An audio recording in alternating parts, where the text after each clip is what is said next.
अल्लाह का शुक्र।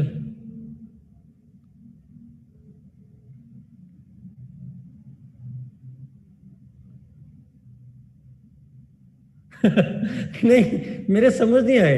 It was actually corona protection थी। अब आहिस्ता आहिस्ता हम लोग लूज होते जा रहे हैं।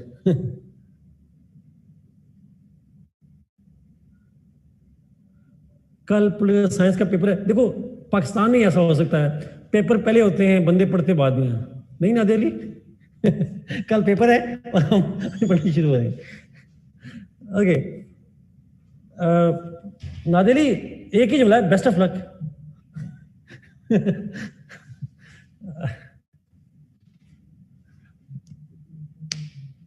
नादिली, आपको मैंने कुछ इंपॉर्टेंट टॉपिक्स बताए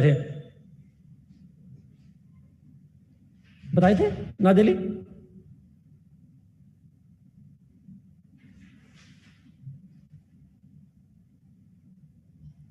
अच्छा, मेरा पोस्टमार्टम छोड़ दें।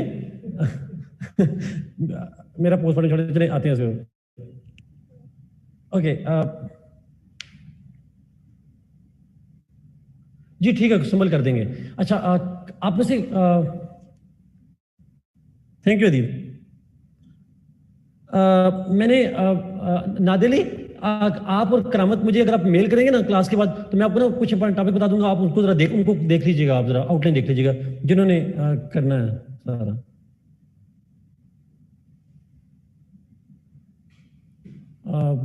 अच्छा, इफ इट्स रियली इंपॉर्टेंट तो हम शुरू कर देते हैं, अदरवाइज मैं क्वेश्चन पे जाना चाह रहा हूँ, but if it's really important तो हम अनम्यूट कर देते हैं आपको।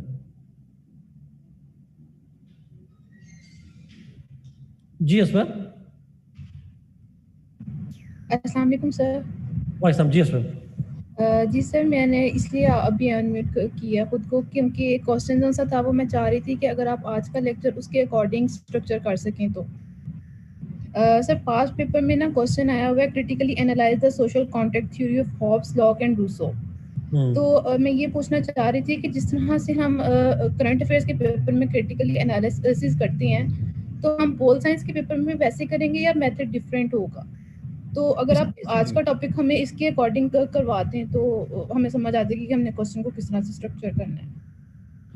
असफा देखिए, जो क्रिटिकल एवेल्यूशन का क्वेश्चन होता है वो सेम होता है तमाम फील्ड्स के अंदर, चाहे वो जेंडर में आए, चाहे वो किसी भी सब्जेक्ट में आ जाए, बिकॉज क्रिटिकल एनालिसिस होता है। क्रिटिकल एनालिसिस का मतलब ये होता है कि मेन थ्योरी क्या है और उसके काउंटर में डिफरेंट पर्सपेक्टिव्स क्या हैं।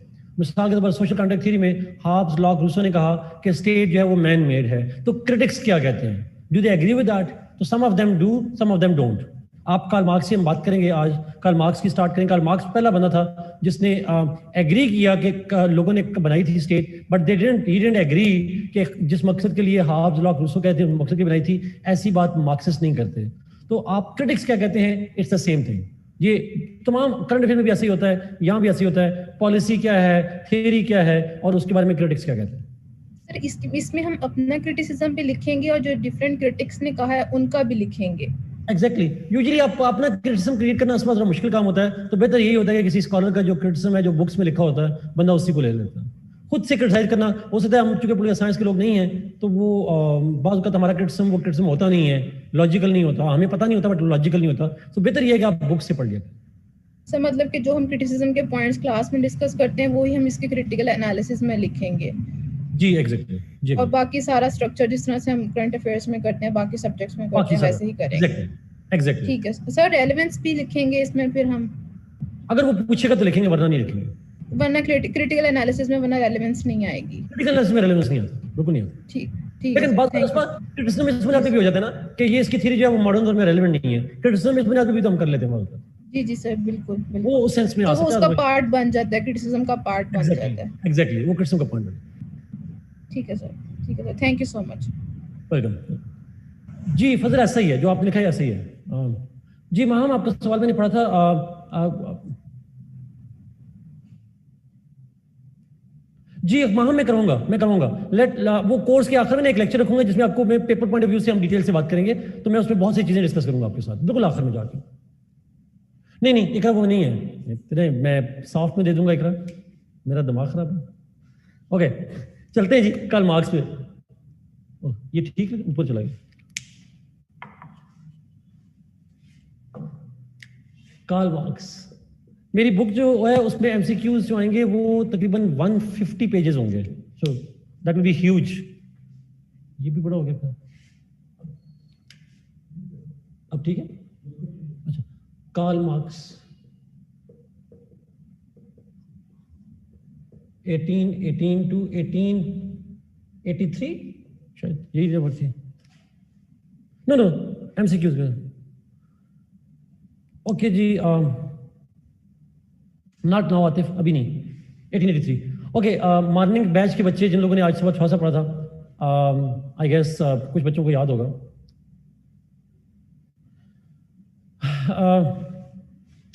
कार्ल मार्क्स की हम डिस्कशन कर रहे थे और हमने लास्ट क्लास के अंदर डिस्कस किया था बायोग्राफी, और साथ में हमने बात की थी कॉन्टेक्स्ट की बात की थी, और कॉन्टेक्स्ट हमने कर लिया था, लेकिन ब्रीफ ओवरव्यू कॉन्टेक्स्ट कर देता हूँ। मैंने सिंपल कहा था दैट मार्क्स की जो थ्योरी है जिसको मार्क्सिज्म कहते हैं, that was influenced by the conditions of Germany in particular and Europe in general.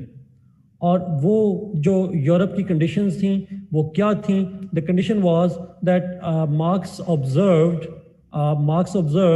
How the poor working class, the industrial working class was being exploited by the owners, industrial owners, जिनको capitalist कहा जाता है, and state was indifferent to the plight of those workers. जो workers हैं उनके issues पे state was absolutely not concerning themselves, state instead was siding with the capitalist owners, उनकी तरफ वो झुकाव था उनका, और marks was influenced by that and he was interested in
capital होता है उसको हम कैपिटलिस्ट कहते हैं। कैपिटल क्या होता है? उर्दू में तर्जुमा तो सरमाया होता है, मुझे ट्रांसलेशन ना बताइएगा। What do you understand by the term capital? सरमाए से क्या मतलब लेते हैं? Anybody? Short description, resources, ownership, credit, investment. Okay, simple है जी। यस, आप लोग ठीक करें, you are all talking one way other way, आप इन चीज़ों को बिल्कुल ठीक बात करें। इट्स सिंपली मनी भी, it's simply anything that has a monetary value, asset, anything that has a monetary value is called capital. ना आप ये जो जुमला है ना कैपिटल का, इस सेंस में ये मार्केट बिजनेस की डेफिनेशन है, बट जनरली स्पीकिंग अगर हम बात करते हैं तो कैपिटल जिस चीज की भी मॉनेटरी वैल्यू हो उसको हम कहते हैं कैपिटल। मार्कर है, it has a monetary value, 10, 20, 30, 40 रुपए इट्स वैल्यू।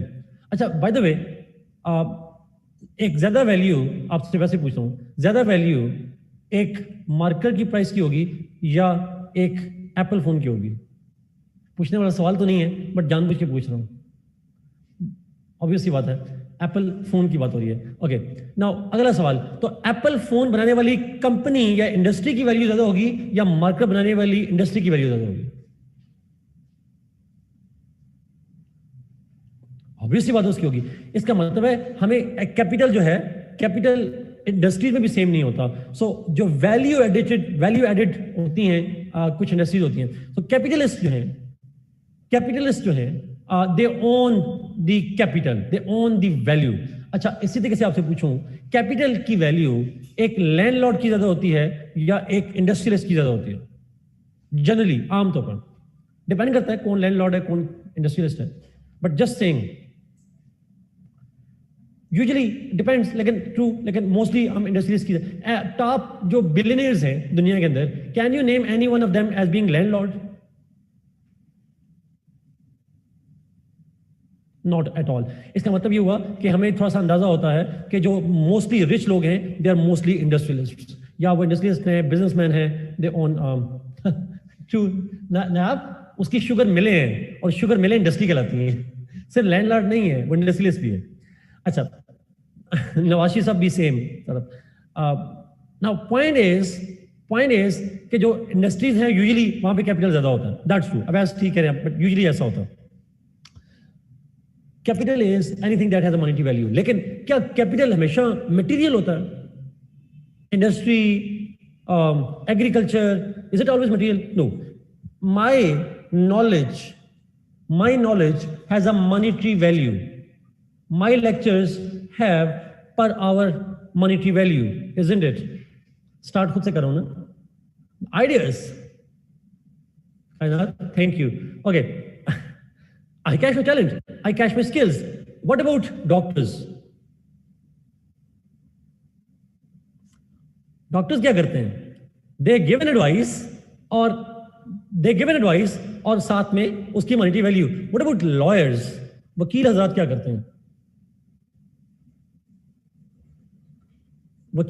क्या करते हैं?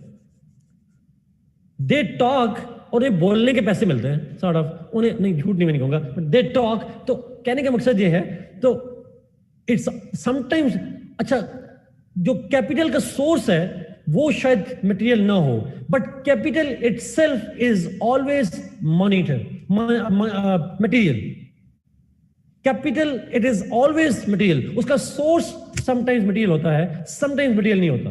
सो my knowledge has a monetary value. My knowledge is not material, but the kind of product that it is creating, monetary value, that is itself a material thing.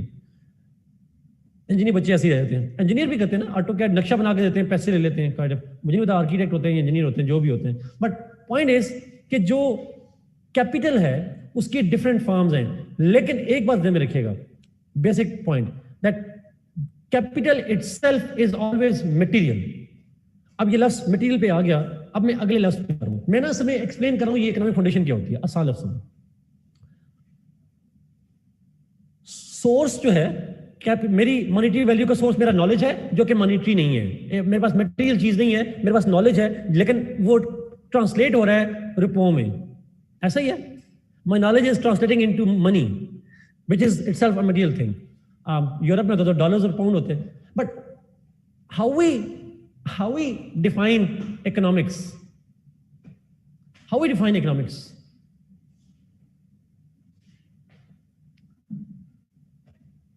Adam Smith ने कहा था economics is the study of wealth। उसकी book का नाम भी यही है, उसका नाम भी यही बुक का मेरे ख्याल में an inquiry into the wealth of nations, कुछ इस तरह का नाम है उसका, wealth of nations के नाम से उसकी बुक का नाम भी है। so economics is the study of wealth, it's a science of wealth, Shah ने कहा। so this is again the same thing। इसका मतलब ये हुआ कि economics is material, economics is about the capital, it's about the wealth, and it's about material things। अब यहां पे लफ्ज जब इकोनॉमिक फाउंडेशन कहते हैं, मार्क्स की थियरी है अबाउट कैपिटलिस्ट्स, मार्क्स की थियरी है, ये जो समझिएगा, अबाउट कैपिटलिस्ट्स। कैपिटलिस्ट कैसे एक्सप्लॉइट करते हैं ये कॉन्टेक्स्ट में रखिएगा। और कैपिटलिस्ट ओन करते हैं कैपिटल को, and capital is economics, material thing. Economics भी वेल्थ है, कैपिटल भी वेल्थ है, it's the same thing. Now economic foundation का लफ्ज यूज करते हैं, इसके लिए एक और टर्म यूज होती है, हम इसकी एक्सप्लेनेशन कहते हैं according to Karl Marx. Economics, according to Karl Marx, economics, thank you Nadir, he says that economics is economic factors कह लें या economics कह लें, they determine everything economic factors determine everything that happens in the society. एक माशरे में कुछ भी हो रहा हो, anything that happens in the society is actually determined by or caused by the economic factors. Caused by the economic factors या material factors. दूसरे लफ्जों में हमारी सोसाइटी के अंदर चाहे कुछ भी हो रहा हो, कोई पॉलिटिकल डेवलपमेंट हो रही हो, कल्चरल डेवलपमेंट हो रही हो, रिलीजियस डेवलपमेंट हो रही हो, वॉर्स हो रही हो, उसके पीछे जो फैक्टर्स होंगे वो मटेरियल फैक्टर्स होंगे. Materialism determines everything that happens in the society. इसके लिए वर्ड यूज करते हैं इकोनॉमिक डिटर्मिनिज्म. टर्म यूज करते हैं इकोनॉमिक डिटर्मिनिज्म, विच सिंपली मीन्स, ये मैं अभी एक्सप्लेन करूंगा इस सारे को. अभी इस सारे को एक्सप्लेन करेंगे. अभी मैं सिर्फ जुमला लिख पा रहा हूं. I would explain that. इसको कहते हैं इकोनॉमिक डिटर्मिनिज्म. मैं ये टर्म क्यों इंट्रोड्यूस करवा रहा था? इकोनॉमिक डिटर्मिनिज्म कभी कभी आप टाइटल में आप रीडिंग पढ़े, ऊपर लिखा होगा इकोनॉमिक डिटर्मिनिज्म, फाउंडेशन की जगह लिखा होगा. तो मतलब एक ही है, मतलब यही है that economic factors are the foundation, which means economic factors determine और decide whatever happens in the society. कोई religious, political, economic, social change, that is all kind of determined by economic factors. Vishal, मैं economic foundation लफ्ज को explain कर रहा हूं. What does it mean? मैं आपको एक क्या कहते हैं, शुरू में हाइपोथेसिस बता रहा हूं, फिर मैंने उस हाइपोथेसिस को एलैबोरेट करना है. मैं पहले एलैबोरेट करूंगा तो आपको समझ नहीं आएगी मैं किस डायरेक्शन में जा रहा हूं. So let me repeat this point simply. मैंने कहा मैंने आपको कॉन्टेक्स्ट में बताया कैपिटलिस्ट जो थे they use to exploit the workers. तो मैंने कहा कैपिटल किसे कहते हैं? सरमाए को कहते हैं, anything that has a value. Economics के मीनिंग भी हैं द स्टडी ऑफ वेल्थ और capital. They are similar things. It are similar things. तो मैं इकोनॉमिक्स की बात कर रहा हूं, मतलब मैं मटेरियल चीजों की बात कर रहा हूं. ये सुन ले प्लीज. मैं इकोनॉमिक्स की बात कर रहा हूं. Economics is the same as material thing. If economics is the same as material thing, then it means Karl Marx ने जो लफ्ज कैपिटल यूज किया वो बेसिकली इकोनॉमिक्स का इक्विवेलेंट है, बिकॉज दोनों के मतलब एक हैं. Economics is equal to capital. That's simple. Please tell me, यहां तक समझ आइए आप लोगों को. Economic factors are about material factors, about money, और ये चीजें भी economics वाली चीजें. Okay. Now अगला पॉइंट, नेक्स्ट पॉइंट. अगर दोनों एक चीजें हैं तो कार्ल मार्क्स ये कहता है, अब कार्ल मार्क्स का लफ्ज सुनिएगा, forget about the previous debate. Now let's come to the next point. Karl Marx ये कहता है माशरे के अंदर, एक सोसाइटी के अंदर, जी कैपिटल को इकोनॉमिक्स के सेंस में कॉन्टेक्स्ट में यूज किया, that's true, that's what I am saying. बस कार्ल मार्क्स ये कहता है दैट माशरे में कुछ भी हो रहा हो उसके पीछे इकोनॉमिक फैक्टर्स होते हैं. Everything and anything that happens in our society is caused by economic factors. अच्छा, अब इकोनॉमिक्स से क्या मतलब है? मिशाल, आप लोगों से पूछा, आप मेरे साथ जवाब दीजिएगा. What does it mean by economics? Material चीज. It's about capital, money, capital, wealth. It mean the same thing. इसका मतलब ये हुआ कि कैपिटल या इकोनॉमिक फैक्टर्स डिटरमिन करते हैं, डिसाइड करते हैं कि माशरे में क्या होगा. कोई सोशल चेंज आएगी, कोई पॉलिटिकल चेंज आएगी, कोई चेंज आएगी, उसके पीछे फैक्टर होंगे, इकोनॉमिक फैक्टर होंगे, मटेरियल फैक्टर होंगे. Yes Kainat, thank you. Capital is equal to economics is equal to wealth is equal to material. It's the same thing. But उसने जो कि कैपिटलिस्ट का लफ्ज यूज किया था और यहां पे हम इकोनॉमिक्स का लफ्ज यूज कर रहे हैं. This is what I am using the word. अब अगला सवाल ज्यादा इंपॉर्टेंट है. कैसे भाई? आप लोगों में से पूछा लोगों ने, कैसे, how economic factors determine everything, या how economic factors are the foundation of the society. ये मैं इसलिए कह रहा हूं, आप में से किसी ने अगर पास्ट पेपर्स में से सवाल देखा हो तो एक दफा सवाल आया था इस तरह से, उसमें लफ्ज यूज किया था materialism, material factors decide the social, political, economic and role of society, कुछ ऐसा का लफ्ज यूज किया था। तो बच्चे कंफ्यूज होते हैं, हमने सर ने तो हमें इकोनॉमिक पढ़ाया था, मटेरियल चीज कहां से आ गई? बेसिक आइडिया भाई इकोनॉमिक्स मटेरियल ही होता है, it's the same thing. That was why I had to explain all of it, कि पेपर में बाद का सवाल ये टर्म्स यूज हो जाती हैं इस तरह से। अच्छा, अब main point, how economic factors determine, ये कैसे डिटरमिन करते हैं, ये फाउंडेशन में है क्या क्या, let's try to explore it in details. Karl Marx ये कहता है, Karl Marx says that in every society, in all times there is an economic foundation. आपको पता है, मैं बाकी जो 3 पॉइंट्स है ना इकोनॉमिक फाउंडेशन के बाद वाले पॉइंट्स हैं, I would finish it in 15 to 20 minutes. इस पे मैं ज्यादा टाइम लूंगा, बिकॉज ये आपको समझ आ गई तो सारी मार्क्सिस्ट थ्योरी समझ आ जाएगी आपको। जी, the mode of production in material life determines, exactly ये इसी सवाल की वजह से मैंने ये टर्म यूज किया। असबा, थैंक यू असबा फॉर शेयरिंग इस पॉइंट की वजह से। अच्छा, कार्ल मार्क्स कहता है हर माशरे में कि हर वक्त में, तारीख में लेकर आज तक एक इकोनॉमिक फाउंडेशन होती है। इकोनॉमिक फाउंडेशन, ये इकोनॉमिक फाउंडेशन होती क्या है? What is this economic foundation? Karl Marx कहता है इसमें 2 फैक्टर होते हैं। There are 2 elements of this foundation, 2 चीजें होती हैं इसके अंदर। 1, फैक्टर्स ऑफ प्रोडक्शन। इस फाउंडेशन, ये आप बिना बताइएगा, चार्ट आप आखिर में इकट्ठा बना लीजिएगा। एक चीज होती है फैक्टर्स ऑफ प्रोडक्शन। अब फैक्टर्स ऑफ प्रोडक्शन क्या होते हैं, पहले मैं इसको एक्सप्लेन कर दूं, फिर दूसरे पे आऊंगा। यस, एक दूसरे होते हैं, चलिए आपने बोल दिया तो मैं लिख देता हूं, रिलेशंस ऑफ प्रोडक्शन, ये दूसरा element G. Factors of production, इसके लिए एक और दूसरा लफ्ज़ यूज करते हैं, एलिमेंट्स ऑफ प्रोडक्शन भी कहते हैं। अच्छा, एलिमेंट्स ऑफ प्रोडक्शन से मतलब यह है that they include, Karl Marx ने कहा that includes the labour, technology, raw material, ये सारी चीजें कहलाती हैं, and they are part of the factors of production. अच्छा, अब let me explain what does it mean by factor of production.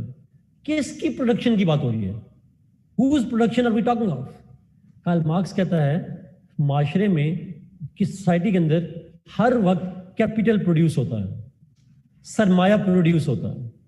उस सरमाया या कैपिटल की प्रोडक्शन में 3 एलिमेंट्स चाहिए होते हैं। We need these 3 elements, labour, technology, raw material. Labour, technology, raw material, ये 3 चीजें हों तो सरमाया प्रोड्यूस होता है। अच्छा, अगला सवाल, क्यों, कैसे? अच्छा, आप और मैं जिस माशरे में रहते हैं, हमारे लिए बड़ी आसानी है इस चीज को समझने के लिए। आपको पता है हमारे यहाँ रूरल एरियाज भी हैं, मैंने एग्जांपल एग्रीकल्चर की भी दी, मैंने एग्जांपल इंडस्ट्री की भी दी, मैंने दोनों की एग्जांपल दी। हमारे यहाँ जागीरदाराना निज़ाम भी है और सरमायादाराना निज़ाम भी है, इंडस्ट्रियलिज्म दोनों मौजूद है हमारे पास। अच्छा, एक इंडस्ट्रियलिस्ट, फर्ज करें इंडस्ट्रियलिस्ट है, वो मार्कर प्रोड्यूस करता है, एक मार्कर प्रोड्यूस करने वाला, तो उसको मार्कर प्रोड्यूस करने के लिए, मार्कर की मॉनेटरी वैल्यू है, इट्स द कैपिटल, इसको प्रोड्यूस करने के लिए उसे वर्कर चाहिए, लेबर मतलब होता है मेहनत चाहिए, टेक्नोलॉजी का मतलब है नॉलेज चाहिए, और रॉ मटेरियल चाहिए। भी ना हो, can you produce capital?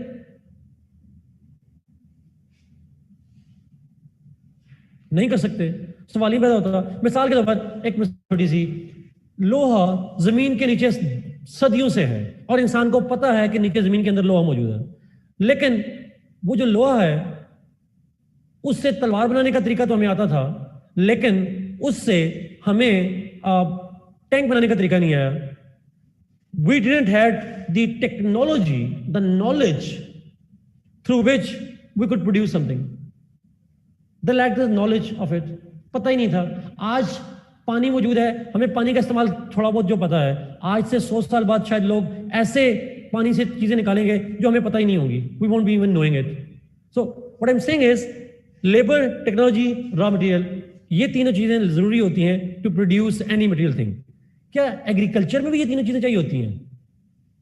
I don't know, maybe पानी से न्यूक्लियर बम बन जाए, हाइड्रोजन बम बन जाए, वी डोंट नो। क्या एग्रीकल्चर में ये तीनों चीजें चाहिए? अच्छा चले, एग्रीकल्चर का कैपिटल क्या होता है?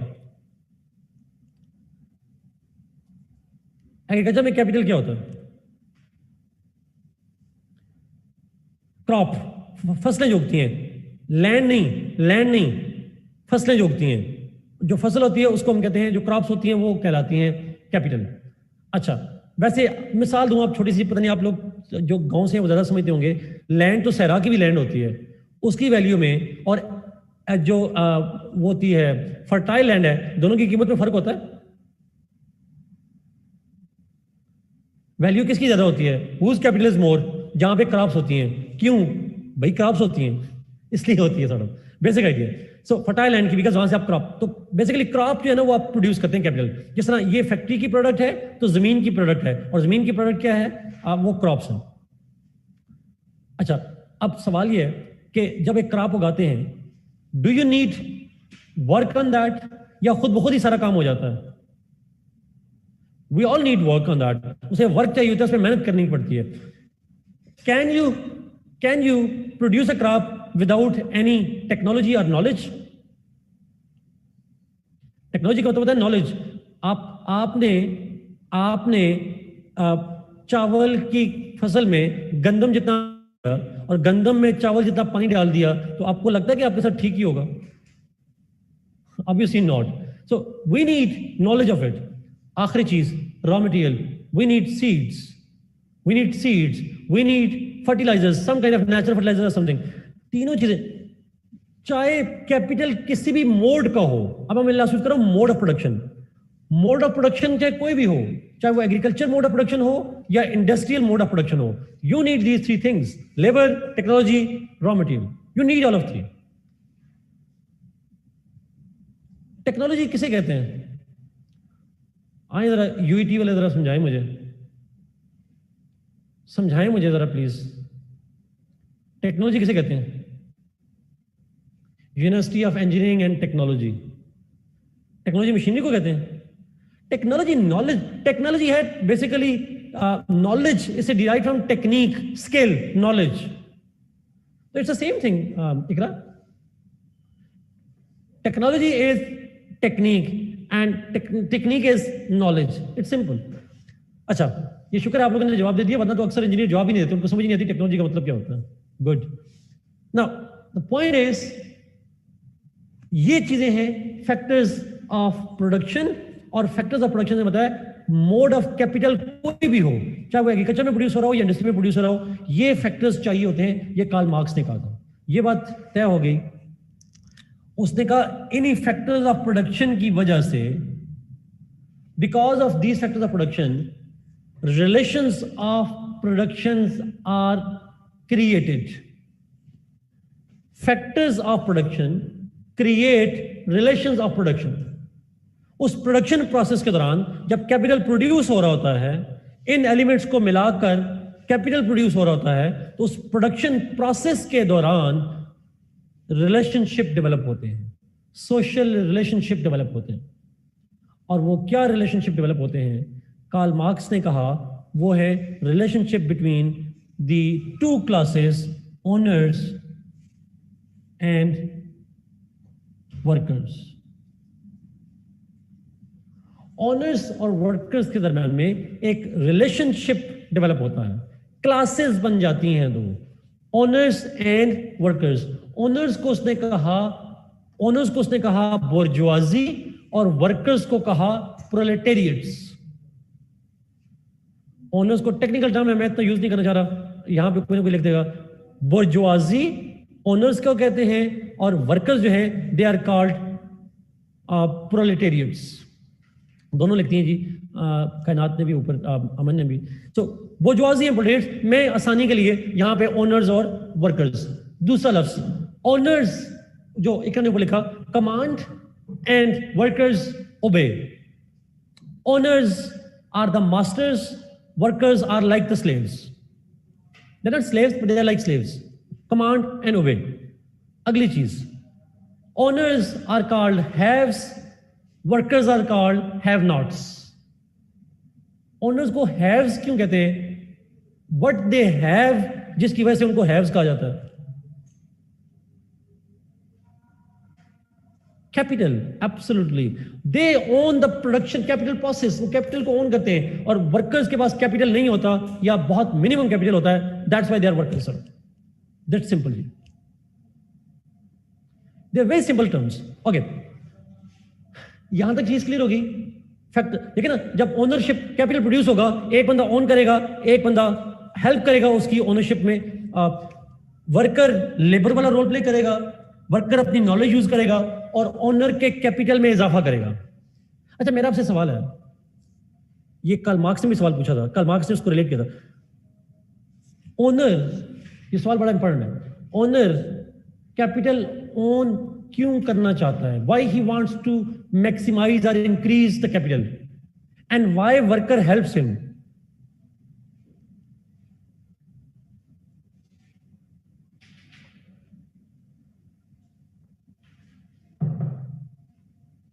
Power power power power, wealth wealth wealth.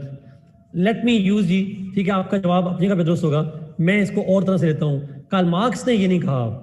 Karl Marx ने कहा, कार्ल मार्क्स की सुनिएगा जी, कार्ल मार्क्स ने कहा यूज द डार्विन थ्योरी है. डार्विन की थ्योरी, एवोल्यूशन की थ्योरी में वो कहता है survival of the fittest, for the stability नहीं एक रहा, survival of the both classes, survival of the fittest.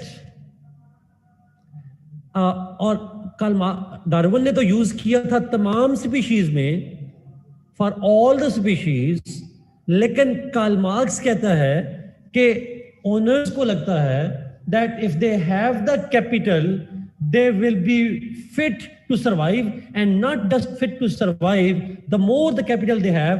तो अमन ने जो लफ्ज यूज किया, the more the capital they have, they can use that capital not only to survive but also to control. जितना सरमाया ज्यादा होगा उतना उतना उतना सर्वाइवल के चांसेस ज्यादा होंगे और उतना you can control others. Exactly, increase control, वो एक साइक्लिक प्रोसेस शुरू हो जाएगा सारा. Now this is why owners need to produce more capital. Darwinism, मैंने कहा था डार्विन से इन्फ्लुएंस होता, सोशल डार्विनिज्म, शाफे, अच्छी टर्म यूज किया आपने, you can use that. Workers क्यों काम करते हैं उसके लिए? वर्कर्स क्यों उसकी हेल्प करते हैं? Why workers help him? Why they agreed to obey?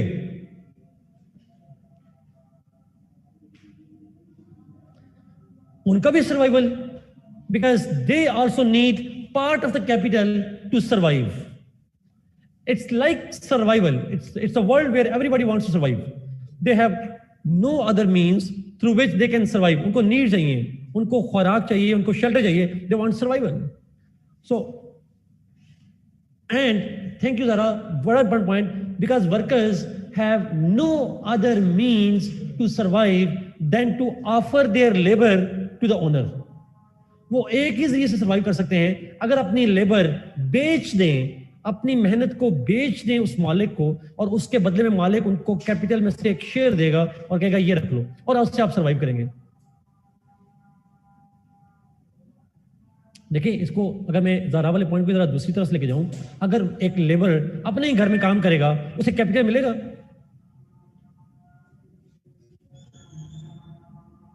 नहीं मिलेगा. किसी मालिक के लिए काम करे, उसे कैपिटल मिलेगा. वो अपने घर में गड़ा खोता रहे खोता रहे खोता रहे, जितनी मर्जी मेहनत कर ले, उसे सर्वाइवल के लिए, खाने के लिए कुछ नहीं मिलना. He needs money, and to get the money he need to work for somebody else. उसको दूसरे के लिए काम करना पड़ेगा, और उससे पैसे जो आएंगे उससे वो सर्वाइव कर सकता है. He can buy food, he can take medicines, he can do all of those things. It's simple.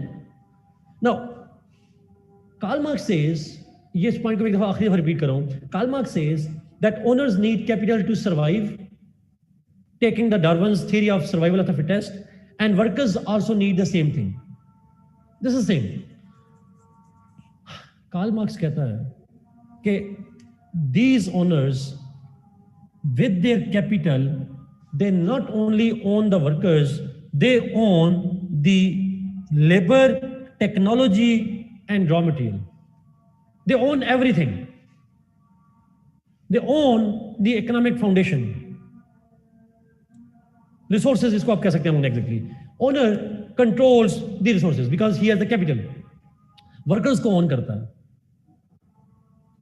Karl Marx says, अब ये Karl Marx की लफ्ज़ है, वो कहता है that owner ये नहीं, जिसको हम capitalist कह सकते हैं, the one who owns the capital, bourgeoisie कह सकते हैं, those bourgeoisies, those owners, in order to maximize the chances of their survival, the owners, in order to maximize the chances of their survival, owners, in order to maximize their capital and their profits, profit भी capital ही है, maximize their capital, and in order to control the workers, and in order to control the resources, इस सारे control के बजाय अगर मैं एक लफ्ज यूज करूं, the owners, in order to maintain their hegemony in the foundation, hegemony का मतलब वही होगा ना, control, controlling workers, controlling raw material, controlling technology, controlling their owning capital, in order to continue and maintain their hegemony in the foundation, the owners create a superstructure. Owners अपनी hegemony को continue करने के लिए एक super structure बनाते हैं. ये super structure क्या है? दे आसान लफ्जों में in order to control and survive they establish different institutions अपनी मदद के लिए, ताकि उनकी हेजेमनी कायम रहे, यहाँ पे कंट्रोल कायम रहे, वो कुछ इंस्टीट्यूशंस बनाते हैं. उन इंस्टीट्यूशंस को वो कहता है Karl Marx super structure. Super structure कौन से इंस्टीट्यूशंस बनाए हैं उसने? कार्ल मार्क्स ने कहा उसने बना दिया स्टेट, उसने बना दिया लॉ, उसने बना दिया रिलीजन, उसने बना दी आइडियोलॉजी, उसने बना दिया culture. Law, yes, law, state, religion, governments, ये सारी चीजें उसने बना दी. It is called super structure. इमारत कह लें उसको, बिल्डिंग कह लें. Everything is created by, all these institutions are created by the owner. और वो किस लिए किया? ताकि ये, अगर ये सारी चीजें ओनर ने बनाई हैं, does he agree with the concept of divine religion?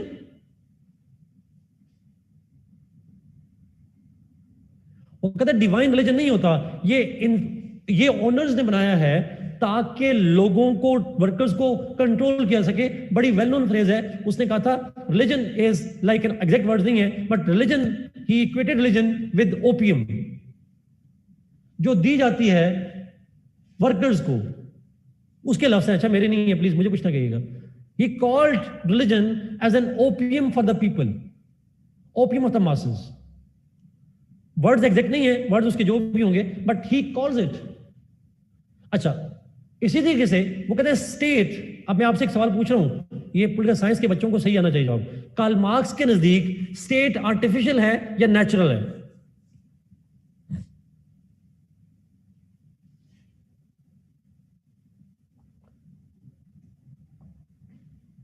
Exactly, it's man-made. It's man-made. This is his idea of the state.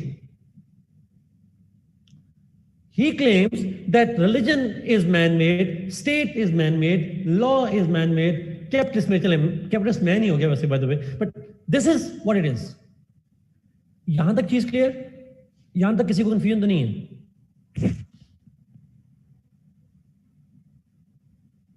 Okay, सवाल पूछें, नहीं क्लियर तो पूछें, जल्दी पूछें, क्योंकि मैं क्लियर करूंगा तो मैं आगे चलूंगा. जी अनम पूछे पूछे पूछे सवाल पूछे, क्वेश्चन को छोड़े कोई बात नहीं, क्वेश्चन आगे चला गया हम। जी जी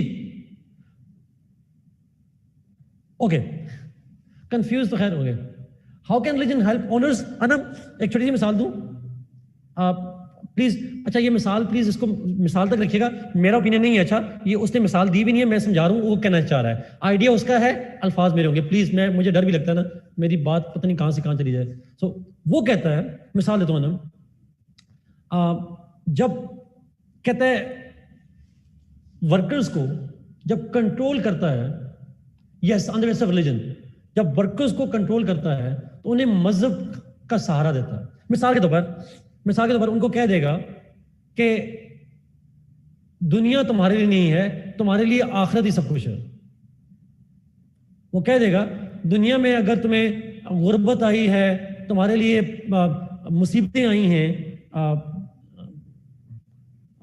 तो फिर सुकून कब्र में है। एग्जैक्टली मतलब एग्जैक्टली ये सुकून कब्र में है, दुनिया में कुछ नहीं है।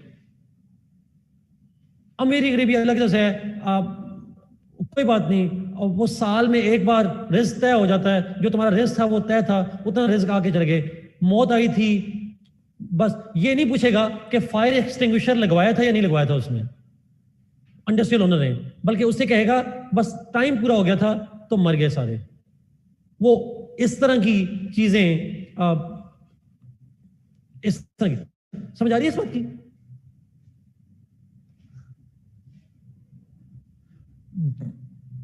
ट्रू अनम, इलॉजिकल, बट ऐसा होता है, that happens in our society. गरीब लोग नहीं करते, the people are not sound enough, strong enough to think beyond that idea, और ऐसा होता है।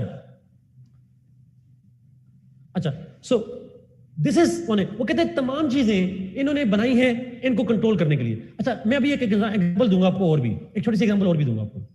अच्छा मेरा पॉइंट ये है, यस ट्रू दानियाल ट्रू। अगला सवाल ये है, जरा बड़ा इंपॉर्टेंट पॉइंट है, सुनिएगा, और ये आप सोशली ऑब्जर्व कर सकते हैं। कार्ल मार्क्स ने कहा देयर आर टू फैक्टर्स, सुनिएगा जरा प्लीज, ये बहुत इंपॉर्टेंट पॉइंट है। There are two factors that bring change in the superstructure. Superstructure में जब चेंज आती है तो दो वजह से आती है, दो फैक्टर्स की वजह से।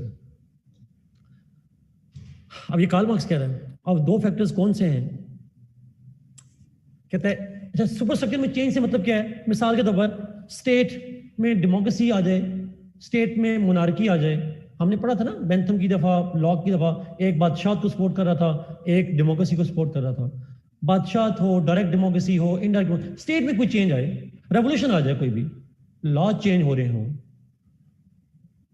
रिलीजन के बाद एक के बाद दूसरा रिलीजन, दूसरे के बाद तीसरा रिलीजन, तीसरे के बाद चौथा रिलीजन, और फिर रिलीजन के अंदर वेरिएशंस, कहीं पे एक्सट्रीमिस्ट, कहीं पे फंडामेंटलिस्ट, कहीं पे लिबरल, कहीं पे मॉडरेट, कोई भी चेंज आ रही हो यहाँ पे, cultural change, ideological change, religious change, laws change, state change, कोई भी चेंज आती है जब सुपर स्ट्रक्चर में,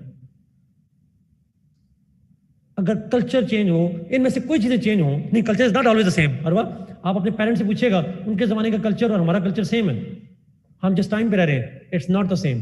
पाकिस्तान का कल्चर और इंडिया का कल्चर क्या सेम है? It's not the same. Culture also changes, evolution भी होता है, एक रीजन के अंदर भी होता है और रीजन टू रीजन वेरी भी कर रहा होता है sort of. Culture is always dynamic, everything changes. Karl Marx से कहता है अगर culture, politics, religion, laws change होते हैं, सिग्निफिकेंट चेंज आती है इन चीजों में, तो उसकी दो वजह हैं, दो फैक्टर्स की वजह से चेंज आती है। पहला factor, and the first factor is change in mode of production. Change in mode of production, mode change हो जाए। मोड से मतलब है ये चीजें चेंज हो जाए। मिसाल के तौर पर आप एक ज़माने में एग्रीकल्चर से कैपिटल प्रोड्यूस करते थे, फिर आपने इंडस्ट्री डेवलप की, आपका रॉ मटेरियल चेंज हो गया, टेक्नोलॉजी चेंज होगी, लेबर चेंज कर दी, वही जो खोदते थे नीचे ज़मीन को डाल के, पानी दिया करते थे, उसमें मेहनत किया करते थे, अब मेहनत करते हैं सूट बेल्ट पहन के, अब मेहनत करते हैं, मशीनें चलाते हैं, मशीनें ऑपरेट करते हैं। चेंज हो गया। नॉलेज जो पानी देने का था अब वो मशीनों को चलाने का नॉलेज आ गया। So you change the technology, you change these things, आप प्रोडक्शन का मोड चेंज कर देते हैं। पहले एग्रीकल्चर में कैपिटल प्रोड्यूस करते थे, अब जाके आप इंडस्ट्री में प्रोड्यूस करते हैं। ये मोड ऑफ प्रोडक्शन का मतलब समझ आता है? Do you understand the word mode of production? तरीका, मेथड, वे, जिस तरीके से कैपिटल प्रोड्यूस किया था उसमें चेंज। सिंपल। अगर मोड ऑफ प्रोडक्शन चेंज कर दें, यहां पे चेंज आना शुरू हो जाती है। अब जरा मिसाल पूछूंगा आपसे और आप लोग प्लीज हेल्प कीजिएगा। लड़के भी पार्टिसिपेट करें, कम करते हैं लड़के पार्टिसिपेट, आप भी पार्टिसिपेट किया करें प्लीज। अच्छा, मेरा सवाल यह है कि क्या पाकिस्तान में रूरल कल्चर, वहां पे मोस्टली मोड ऑफ प्रोडक्शन क्या है? इज इट एग्रीकल्चर और इंडस्ट्रियल? रूरल में इट्स मोस्टली एग्रीकल्चर, और अर्बन एरियाज में मोस्टली सर्विसेज है या इंडस्ट्रियल है? मोस्टली अर्बन एरियाज के अंदर सर्विसेज भी तो इंडस्ट्री की सेंस भी आती है। अच्छा, क्या अर्बन और रूरल कल्चर सेम है?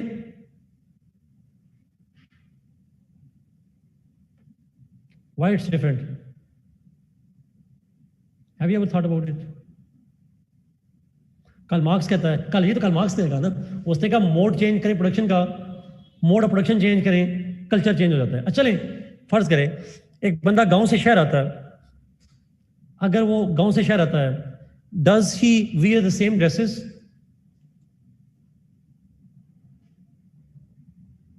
हम नहीं कहते बंदा चेंज हो गया, sort of he gets changed, jeans आ जाएगी, शर्ट्स आ जाएंगी, पता नहीं क्या क्या आ जाएगा, sort of it gets changed. अच्छा, पर लग गए, हाँ ये कह लें सॉर्ट ऑफ। अच्छा, अगला सवाल, क्या उसकी लैंग्वेज स्टाइल वगैरह चेंज हो जाता है या सेम होता है?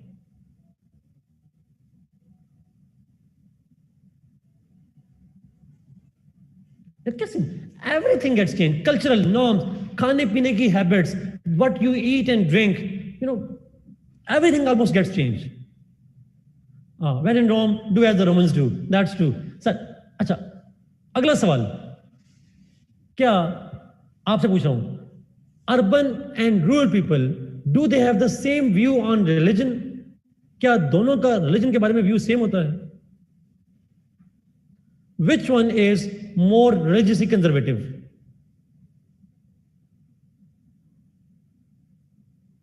अगेन, कभी सोचा क्यों? वाई?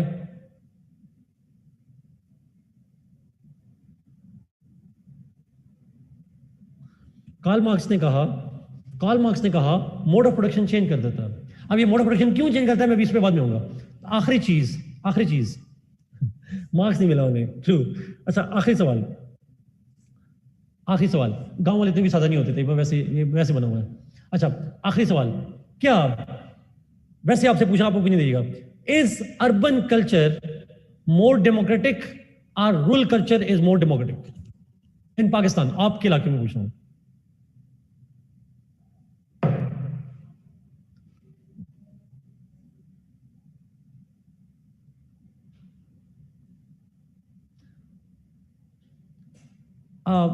रूरल कल्चर अगर इतना ज्यादा होता है तो रूरल कल्चर, डेमोक्रेसी का मतलब इलेक्शन ना दिखेगा।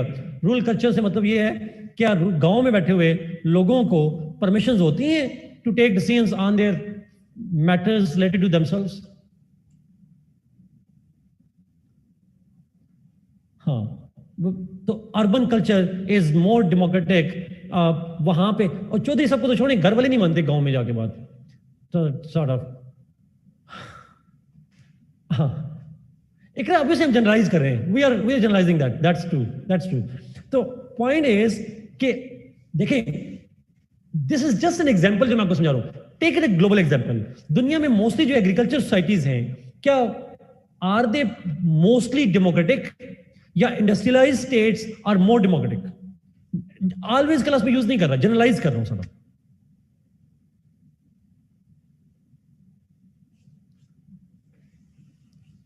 यस, देखिए, मोड ऑफ प्रोडक्शन चेंज कर दें एक जमाने में। अगर आखिरी सवाल सुनिएगा प्लीज, क्या यूरोप में ये इत्तेफाक की बात थी? अब जरा और सुनिएगा मेरा सवाल डायरेक्ट इसमें, is it Is it coincidence that when Europe was being industrialized, it was also shifting power towards people और democracy develop हो रही थी?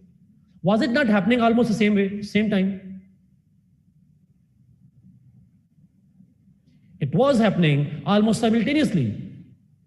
एक बुक है, कभी आपको मौका मिला तो पढ़िएगा, if you really are interested in Marxist ideas, और खासकर मार्क्स जिस बात को उठा रहा है, वो बुक का नाम है The Great Transformation.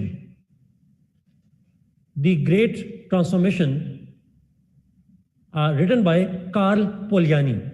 Karl Polanyi की बुक है, कभी आपको फर्क टाइम मिले पेपर्स के बाद तो आप इसको पढ़िएगा if you are interested in this theme. और उसने ग्रेट ट्रांसफॉर्मेशन की बात की, कैसे एग्रीकल्चर मोड से इंडस्ट्रियल मोड की तरफ शिफ्ट आया और उसके क्या इंपैक्ट्स आए, social impacts. Yes, Karl Polanyi की exactly.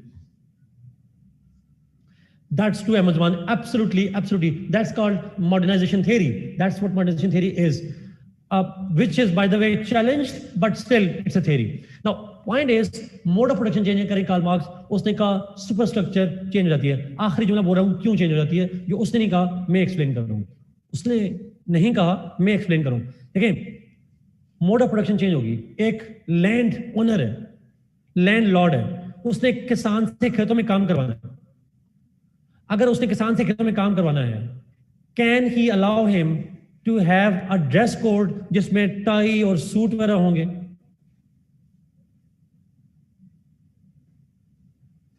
Obviously not, obviously not. वो तो उसे एक खास किस्म का गेटअप चाहिए। Can he like to have a person doing art that mud work and he is highly educated one?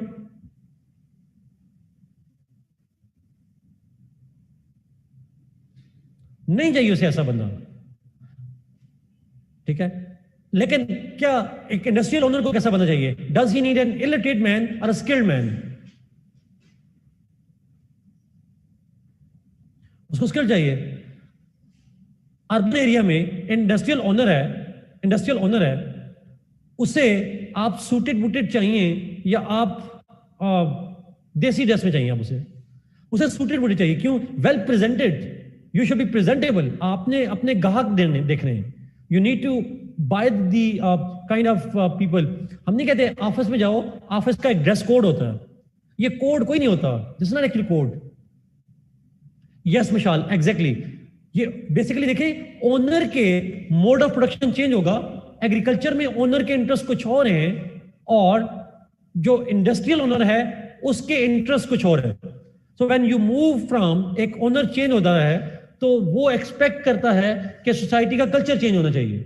जो लोग इंडस्ट्रियल वर्कर के लिए काम करने वाले हैं उनका कल्चर कुछ और होना चाहिए, और जो रूरल एरियाज में जो लैंडलॉर्ड के लिए काम करते हैं उनका कल्चर कुछ और होना चाहिए। Because if he does not change the culture, he will not get the good workers. उसके लिए वर्कर्स अच्छे तो नहीं होंगे, he needs to change them. इसीलिए तो लैंडलॉर्ड्स की अपनी फैमिलीज तो बड़ी लिबरल होती हैं, लेकिन उनके फार्मर्स हमेशा कल्चरली पुअर होते हैं। क्या ऐसा नहीं होता? इंडस्ट्रियल जो लैंडलॉर्ड की अपनी फैमिलीज होती हैं, दे आर लिबरल, वो उस पर कोई रूल अप्लाई नहीं करते, वर्कर्स पे अप्लाई करते हैं। That's again an example. Now, one more point. Karl Marx ने कहा कि जो ओनर है वो अपने पर्सनल इंटरेस्ट की खातिर, for his own personal economic interest, material interest, capital के interest, he changes culture, ideology, religion, law, state. ये पहला फैक्टर है। That's true Daniyal.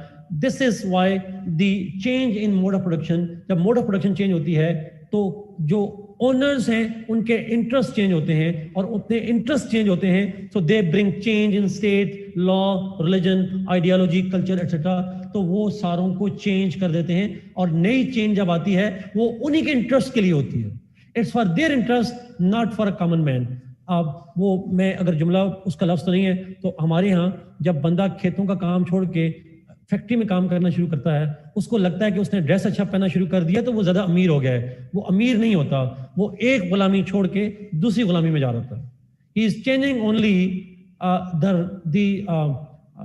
Function only, but he is not changing his being slave. उसकी slavery मौजूद रहती है sort of. This is what Karl Marx is saying, mode of गुलामी change हो जाता है, this is what Karl Marx is. अच्छा, दूसरा फैक्टर,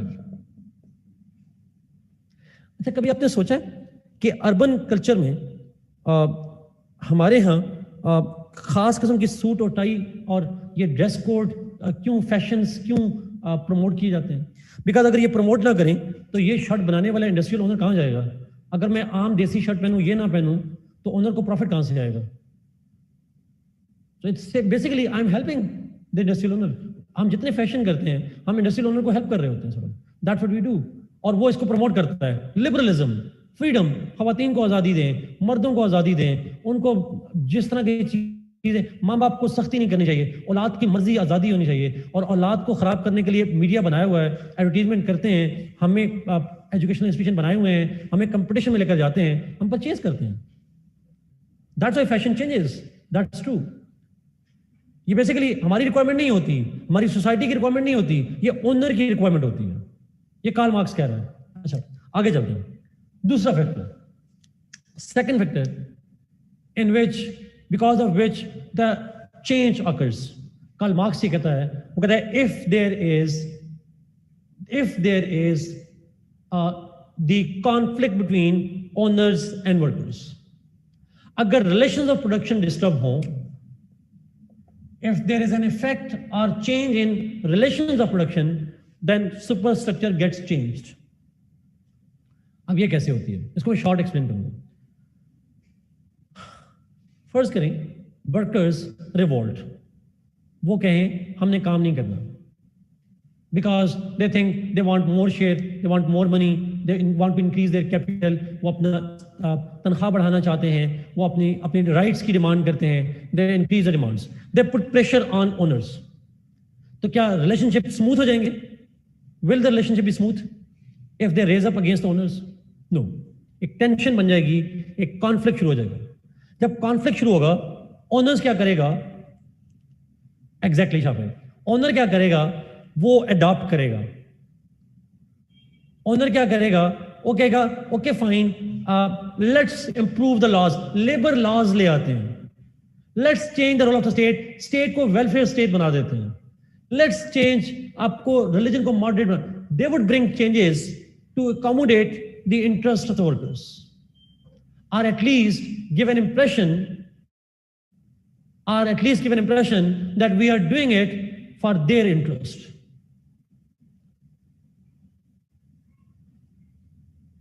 वो state, laws, religion, ideology, culture इनमें चेंज कर लेता है, डेमोक्रेसी ले आएगा, वो डेमोक्रेसी के बाद वेलफेयर स्टेट ले आएगा, वो कहीं पे पार्लियामेंट्री, कहीं पे प्रेसिडेंशियल ले आएगा, वो कहेगा नहीं अवाम के इंटरेस्ट इसमें सूट होते हैं, वो लॉ को चेंज कर देंगे, मिनिमम वेज रख देंगे, 15,000 रख देंगे, 16,000 रख देंगे, बढ़ा देंगे 20,000 रख देंगे, so they would bring changes. Yes Mishal, मैंने कहा ना वो बनाए ही उन्होंने, कार्ल मार्क्स ने कहा ये बनाई उसने, they have been created by the owner, उनको चेंज करने की तो दूर की बात, उन्हें तो बनाया ही ओनर ने। सो रिलेशंस ऑफ प्रोडक्शन में अगर टेंशन आ जाए, तो in order to manage the workers, in order to keep the workers as workers and to remain hegemon, and in order to maximize their profit, उनके प्रॉफिट पे फर्क ना पड़े, उनकी हेजेमनी पे फर्क ना पड़े, in order to make sure of that, they then adopt and change over here. Adopt कर लेते हैं, change कर लेते हैं अपने superstructure. This is what he calls the entire debate of economic foundation, and this is what we call economic determinism. So economic factors, अगर आप गौर करें, माशरे में कुछ भी हो रहा हो, सोशल चेंज आ रही हो, रेवोल्यूशन आ रहा हो, डेमोक्रेसी आ रही हो, जा रही हो, कुछ भी हो रहा हो, this all is being caused by, ये सारा कुछ कंट्रोल कौन कर रहा है? Who is controlling it? जी इकरा, एग्जैक्टली ये सारे का सारा कैपिटलिस्ट ओनर जो है उसको फायदा हो रहा है, और ओनर किस काम के लिए क्यों कर रहा है? Why he is doing it? For capital के लिए कर रहा है, सरमाए के लिए कर रहा है, अपने प्रॉफिट के लिए कर रहा है, जो अपना इंटरेस्ट कैपिटल का इंटरेस्ट है उसके लिए तो is it not the material objective to achieve which he is determining everything in the society. उसका इंटरेस्ट मटेरियल है. It's the material interest of the owner that is bringing all kind of changes in the society. This is called economic determinism. This is called material interest of the owners. Is it clear जी? मेरे ख्याल में मैंने इसको simplified form में किया था. I hope you understand that. जी. Okay. Fine. Let's move ji.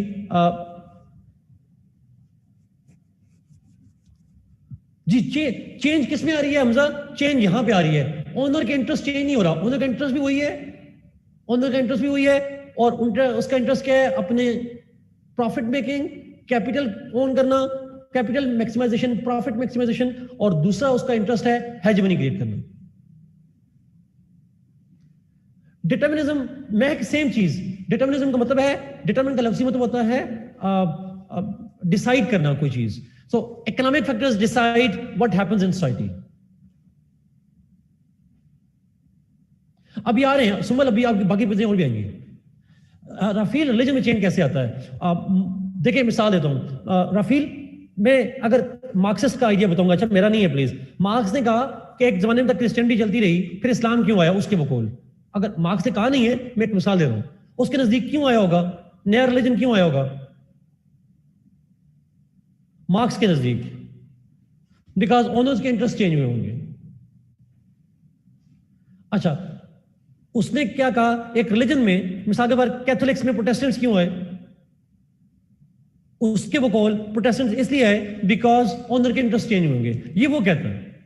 Owners ने एक नए किस्म का रिलीजन को आइडेंटिफाई क्रिएट किया होगा. Sort of true Mashal, absolutely. This is called economic determinism. Absolutely.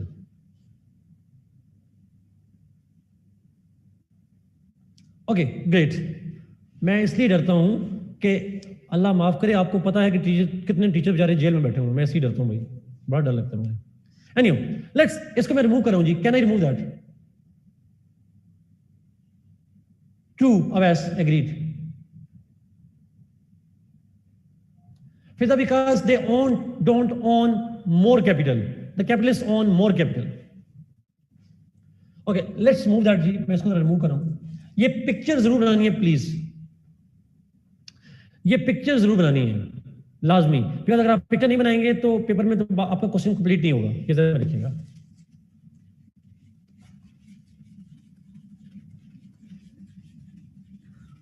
जो हार्मन की बुक में बनी हुई है, मेरी बुक के अंदर भी बना हुआ है. ये दोनों में पिक्चर्स हैं.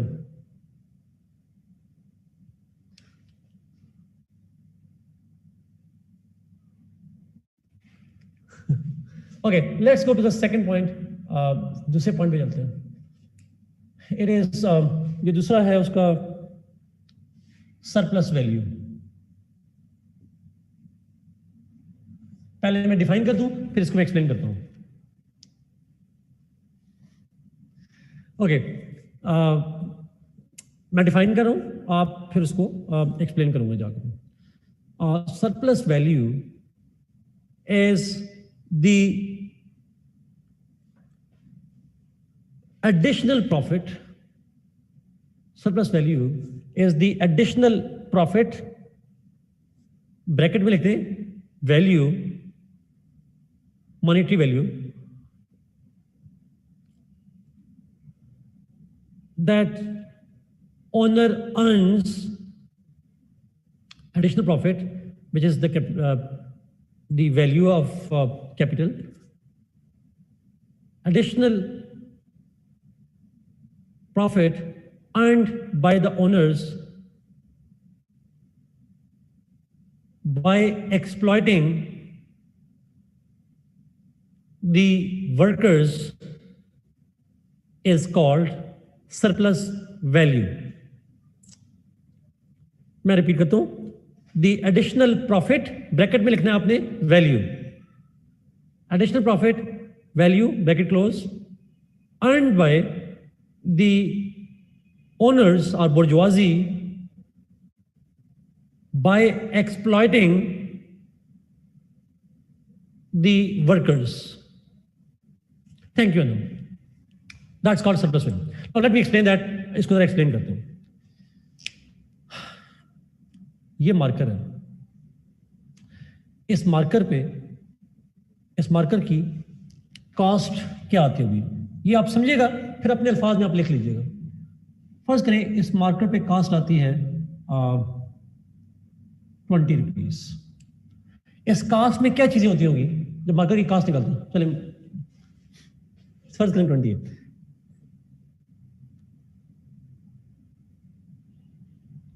जी जी, ये अकॉर्डिंग टू कार्ल मार्क्स बता रहे हैं. ठीक है जी. इस पे आती होगी, इसको हम कहते हैं रॉ मटेरियल की कॉस्ट होगी. फिर उसके बाद इसके अंदर आ जाएगी लेबर की कॉस्ट आ जाएगी. और उसके बाद बाकी चीजों की, टेक्नोलॉजी की कर लें, टैक्सेस वगैरह, इन सब चीजों की कॉस्ट मिलाकर ये कॉस्ट होती होगी. ऐसा ही है, कॉस्ट इनपुट कॉस्ट कहते हैं इसको सॉर्ट ऑफ. ये प्रोडक्शन कॉस्ट कहते हैं, जितनी आ जाती है 20 रुपये आ गई सारी मिला के. अच्छा, ओनर ने इसमें से प्रॉफिट भी कमाना है. वो प्रॉफिट कितना कमाएगा? फर्ज करें वो बेचता है, selling price is equal to 30, तो प्रॉफिट कितना होगा उसको? प्रॉफिट कितना होगा? 10 रुपीज. अच्छा, अब जब हम कॉस्ट निकाल रहे हैं 10 रुपये उसको प्रॉफिट हुआ, चलें 50% हमने. अगर फर्ज करें जी, फर्ज करें जो कॉस्ट हमने निकाली है, अगर ओनर चाहे कि मैं प्रॉफिट बढ़ाऊं, if an owner wants to increase the profit, वो 10 से करना चाहे, फर्ज करें 12 रुपये, तो क्या करेगा? What should you do? इधर कट द कॉस्ट और इंक्रीज द सेलिंग प्राइस. दो ही ऑप्शन है, कोई तीसरा ऑप्शन है उसके पास? या कॉस्ट इंक्रीज करेगा या सेलिंग प्राइस. ये दो मेन ऑप्शन हैं उसके पास. आज सेलिंग प्राइस बढ़ाएगा तो कंपेटिटिव नहीं रहेगा. If increases the selling price, profit rate बढ़ा रहा है, तो सेलिंग प्राइस बढ़ाएगा तो कंपेटिटिव नहीं रहेगा, बिकॉज वो महंगी हो जाएगी, लोग नहीं खरीदेंगे, मार्केट में दूसरा बंदा सस्ता बेच रहा होगा, उसका बिकेगा नहीं, प्रॉफिट कम हो जाएगा. So you won't like to increase the prices. वो कोशिश करेगा कि ना बढ़ाए. अच्छा, फिर कॉस्ट कम कर सकता है, that's one of the options. Cost कम कर दे. अब ये आप क्वालिटी की बात करें, अब कार्ल मार्क्स किसकी बात कर रहा है? कार्ल मार्क्स ज्यादा सहना है हमसे, तो कार्ल मार्क्स की बात करते हैं कैसे करता है. कार्ल मार्क्स कहता है कि अगर कॉस्ट कम करे तो कट कहां पे लगाएगा? रॉ मटेरियल में, लेबर में, टेक्नोलॉजी में. तो कॉस्ट कम करने के लिए कार्ल मार्क्स कहता है, लेबर ढूंढता है किसको शिकार करूं, किससे पैसे कम कराऊं. उसे टारगेट मिलता है वर्कर, रॉ मटेरियल नहीं, उसे टारगेट मिलता है वर्कर. देखिए एक जमाने में, अदील आपके लिए सवाल, आप लोग जो बात करें रॉ मटेरियल वगैरह की बात करें, एक जमाने में चीप रॉ मटेरियल के लिए उन्होंने फिर क्या किया? कॉलोनाइजेशन शुरू कर दी. इंडिया आ गए, सोने की चिड़िया बना ली, अमेरिका चले गए, अफ्रीका चले गए, कब्जा करने शुरू कर दिया, वहां से रॉ मटेरियल लेना शुरू हुए. बट कार्ल मार्क्स किसी और तरह, कार्ल मार्क्स कहता है वो टारगेट करते हैं वर्कर्स को. कैसे? ये गौर से सुनिएगा, बड़ी प्रैक्टिकल चीज है. देखें वर्कर जो है, फॉर एग्जाम्पल 8 घंटे काम करता है, तो उसकी लेबर की एक मॉनेटरी वैल्यू होती है. ट्रू. ये मेरा सवाल को गौर सुनिएगा प्लीज. लेबर की 8 घंटे काम करता है तो उसकी एक मॉनेटरी वैल्यू होती है. ऐसा होता है? Labour has a monetary value. बंदा 8 घंटे काम करे, उसे दिन का 300-500 रुपया मिलता होगा, उसे कोई खास अमाउंट मिलती होगी, और वो उतनी अमाउंट होती है जितनी उसकी यहां पे कास्ट में आता है. सो ही प्रोड्यूसेस 20 यहां से गुड्स की कास्ट में, वो लेबर जो है वो उसमें से अपनी कास्ट निकाल लेता है, और मतलब उसमें से जिससे पैसे मिलते हैं, वर्क मेहनत करने के जो पैसे मिलते हैं. फर्ज करें इस 20 रुपीज में लेबर की वैल्यू थी, लेबर ने जितनी मेहनत की वो की थी फॉर एग्जाम्पल 6 रुपए की. फर्ज कर रहा हूं हाइपोथेटिकली ₹20 की प्रोडक्ट है, उसमें ₹6 की जो उसकी वैल्यू है, it is because of the labour. मेहनत की गई, एक बंदे ने मेहनत की और उसकी मेहनत से ₹6 उसकी वैल्यू है, उसकी 20 में से ₹6। अब ₹6 जो वर्कर ने कमाए हैं वो उसने कमा के घर ले गया सारे। अब अगला सवाल मेरा आपसे बड़ा इंपॉर्टेंट है। कार्ल मार्क्स ने एक चीज डिफेक्ट आइडेंटिफाई की जो कि बड़ी इंटरेस्टिंग और बड़ी इंपॉर्टेंट है। कार्ल मार्क्स ने कहा कि ओनर को रियलाइज हुआ, बुर्जुआजी को रियलाइज हुआ, बड़ा शार्प आदमी है बुर्जुआजी, उसको रियलाइज हुआ कि ये जो वर्कर है इसकी लेबर की जो वैल्यू है, लेबर जो मेहनत करने की सलाहियत है, उसकी एक मॉनेटरी वैल्यू है, ₹6 है इस केस में, वो वैल्यू पेरिशेबल है। पेरिशेबल क्या होती है? ये वैल्यू पेरिशेबल है, मतलब व्हाट डज इट मीन?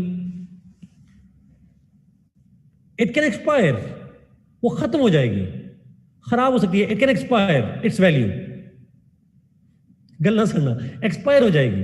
देखिए मिसाल देता हूं छोटी सी, अगर सुनिएगा। और एक मजदूर है, वो दिहाड़ीदार मजदूर है, एक दिन में वो कमाता है ₹500।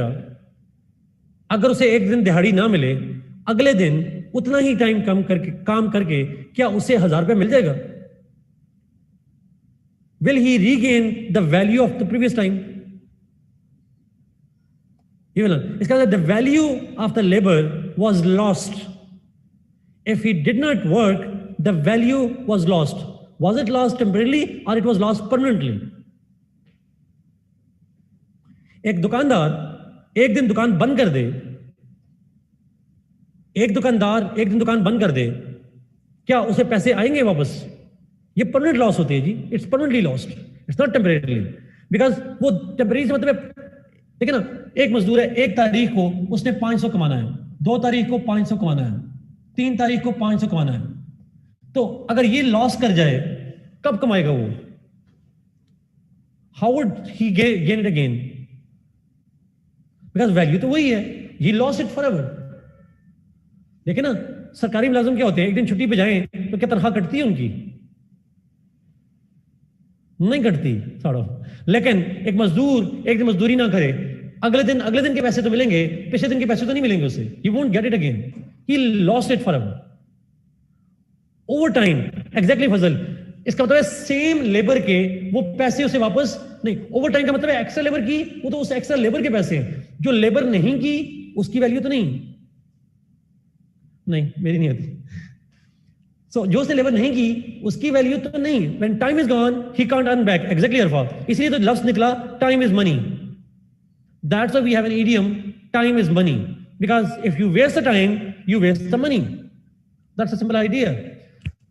कार्ल मार्क्स ने कहा ओनर को ये उसका डिफेक्ट पता था, तो ओनर ने वर्कर को कहा, अब ये सुनिएगा, उसको कहा तुम मेहनत करोगे ₹6 की, लेकिन तुम्हें मैं दूंगा ₹4।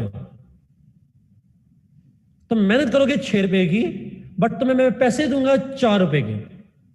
So the value of your labour is ₹6, but I will give you ₹4। Worker सोच में पड़ जाता है। कार्ल मार्क्स वो लफ्ज ये नहीं होंगे, बट उसका वर्कर सोच में पड़ जाता है। वो सोचता है, ही थिंक्स दैट अगर मैंने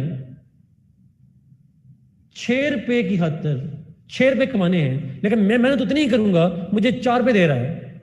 अगर मैं कहूं I refuse to work, if I refuse to work, then I will not get any single penny. मैं एक पेनी भी नहीं लूंगा। उससे लेबर करवा रहा है ₹6 की और उसे दे रहा है ₹4, तो मुझे बाकी 4 भी नहीं मिलेंगे। I will earn 0। And can labourer survive if he does not earn the money?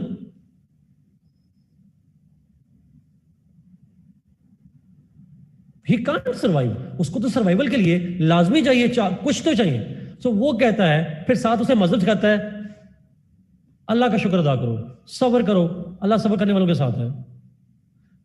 तो उसे कहता है, मजदूर कहता है, ठीक है मैं ₹4 पे काम करने के लिए तैयार हूं। He is willing to work for ₹2। जो 2 रुपए की मेहनत की उसने, 2 रुपए की मेहनत की, जिसकी 2 रुपए उससे नहीं मिले, तो वो 2 रुपए फिर किसको मिले? Who earn the 2 rupees?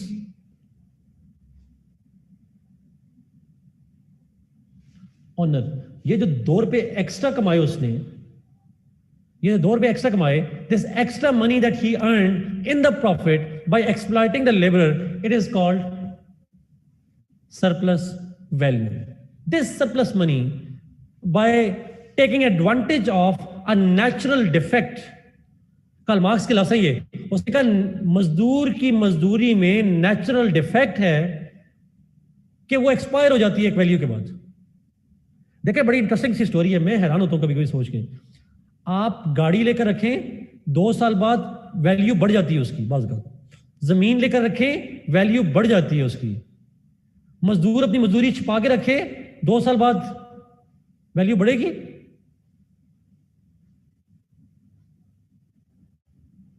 Absolutely not. This is so strange, this is so strange. तो ये नेचुरल डिफेक्ट है जो मजदूर का होता है, जिसका फायदा उठाता है ओनर। अब आखिरी जुमला यहां पे, आप में से कुछ लोग शायद घर में काम करते होते हैं, तो बड़ी इंटरेस्टिंग सी एक स्टोरी होती है, कभी जरा सुनिएगा। लड़के अक्सर शायद ज़्यादा बेहतर जानते होंगे, शायद कुछ लड़कियों को आइडिया हो। अक्सर जब आपको मजदूर चाहिए होता है, ये बड़ी क्रूल फैक्ट बता रहा हूँ आपको, बड़ा क्रूल फैक्ट है बट इट्स अ फैक्ट। मैं अभी वैसे इसी को समझा रहा हूँ, जरा सुनिएगा जरा प्लीज, इसी पॉइंट को समझा रहा हूँ।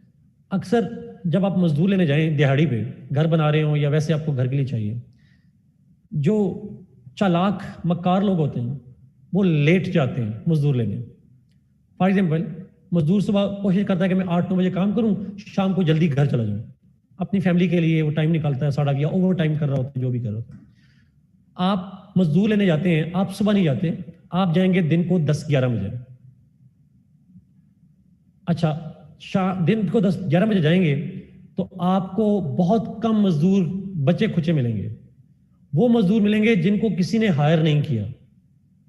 जिनको हायर करना था वो जल्दी सुबह हायर करके चले गए, काम पे चले गए, और जो हायर नहीं हुए बेचारे वो बच गए शाम तक।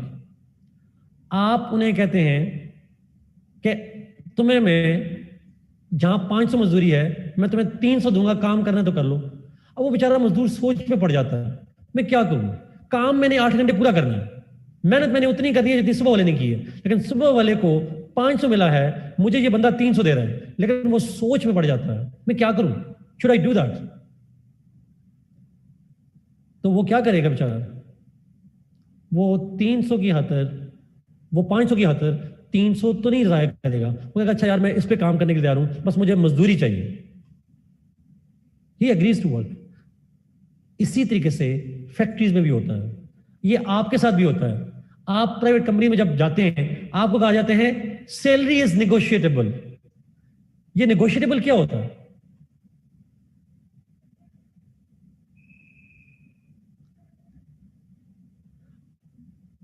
आप नेगोशिएबल नहीं होती। What does it mean bye negotiable? भाई अगर आप एक खास वैल्यू का काम, तो नेगोशिएटेबल नहीं होता ना, वैल्यू की नेगोशिएटेबल होती है। क्या कभी आपने सुना है काम नेगोशिएटेबल होता हो? कभी भी नहीं होता। It's always the salary that is negotiable. That's exploitation, extra profit. आपको कहते हैं आप फ्रेश ग्रेजुएट हैं, कम पैसे में मिलेंगे, आप कहते हैं अच्छा ठीक है भाई, ठीक है कोई बात नहीं, करने के लिए तैयार है, एक्सपीरियंस ही होगा ना, हम तो एक्सपीरियंस के चक्रों में अगलों को प्रॉफिट कर देते हैं थोड़ा। This is exploitation of the workers. ये जो एक्स्ट्रा प्रॉफिट कमाया जाता है, that goes into the hand of. इसको काउंटर करने के लिए स्टेट मिनिमम वेज रख देती है। अच्छा, अवैस मिनिमम वेज पे आ जाते हैं आप। वैसे आपसे सवाल है 2 चीजों पे। मिनिमम वेज जो है जी, मिनिमम वेज जो आपके वैस बात कर रहे हैं, फर्ज करें 15,000 रुपए है मिनिमम वेज, तो आपको क्या लगता है 2 चीजें, क्या उनसे जो लेबर की वैल्यू है वो 15,000 की होती है? Is it the same?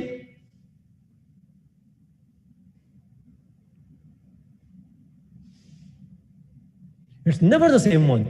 अगला सवाल, और आपको पता है पाकिस्तान में अक्सर जगहों पे मिनिमम वैल्यू लिखवाई जाती है, सैलरी में दी नहीं जाती।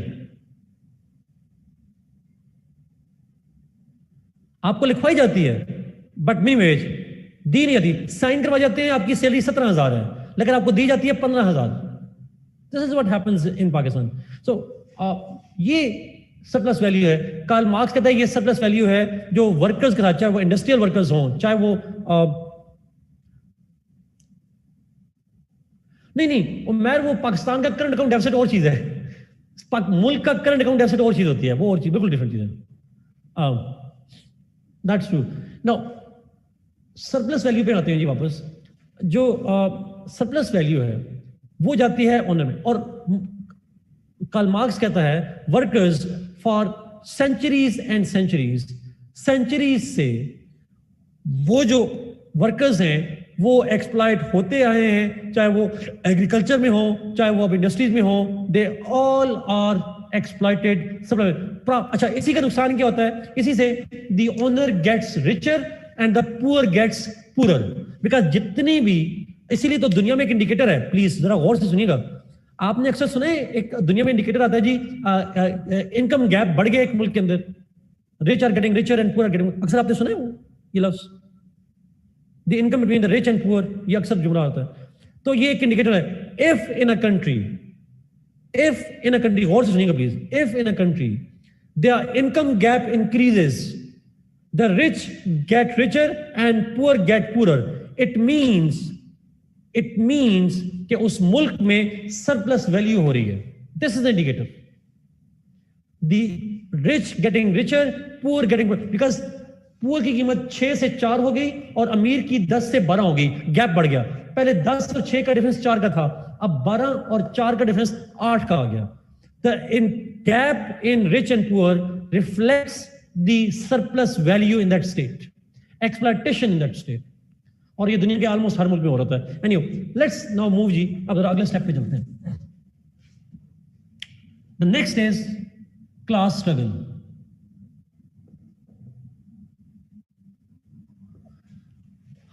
दो क्लासेस मैंने बताई थी, owners and workers. Karl Marx कहता है, ये मेरे वर्ड नहीं है, कार्ल मार्क्स कहता है that when this exploitation goes on for decades and decades and centuries, तो एक वक्त आता है, a time comes that the workers get together, they resent that exploitation, वो उस exploitation से तंग आते हैं, and ultimately they raise an issue, they resist and they protest and they bring revolution against the owners. उठ खड़े होते हैं उसके खिलाफ. They bring a coup, they bring a kind of revolution against them.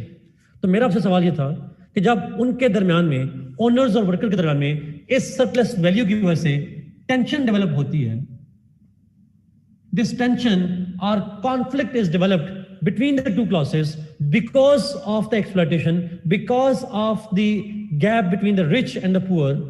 This creates what we call the class struggle. But it only happens after generations of centuries गुजरती हैं, सदियां गुजरती हैं, और Aahista Aahista slowly and gradually the laborers realize how they are being exploited, और फिर वो उठ खड़े होते हैं and they resist.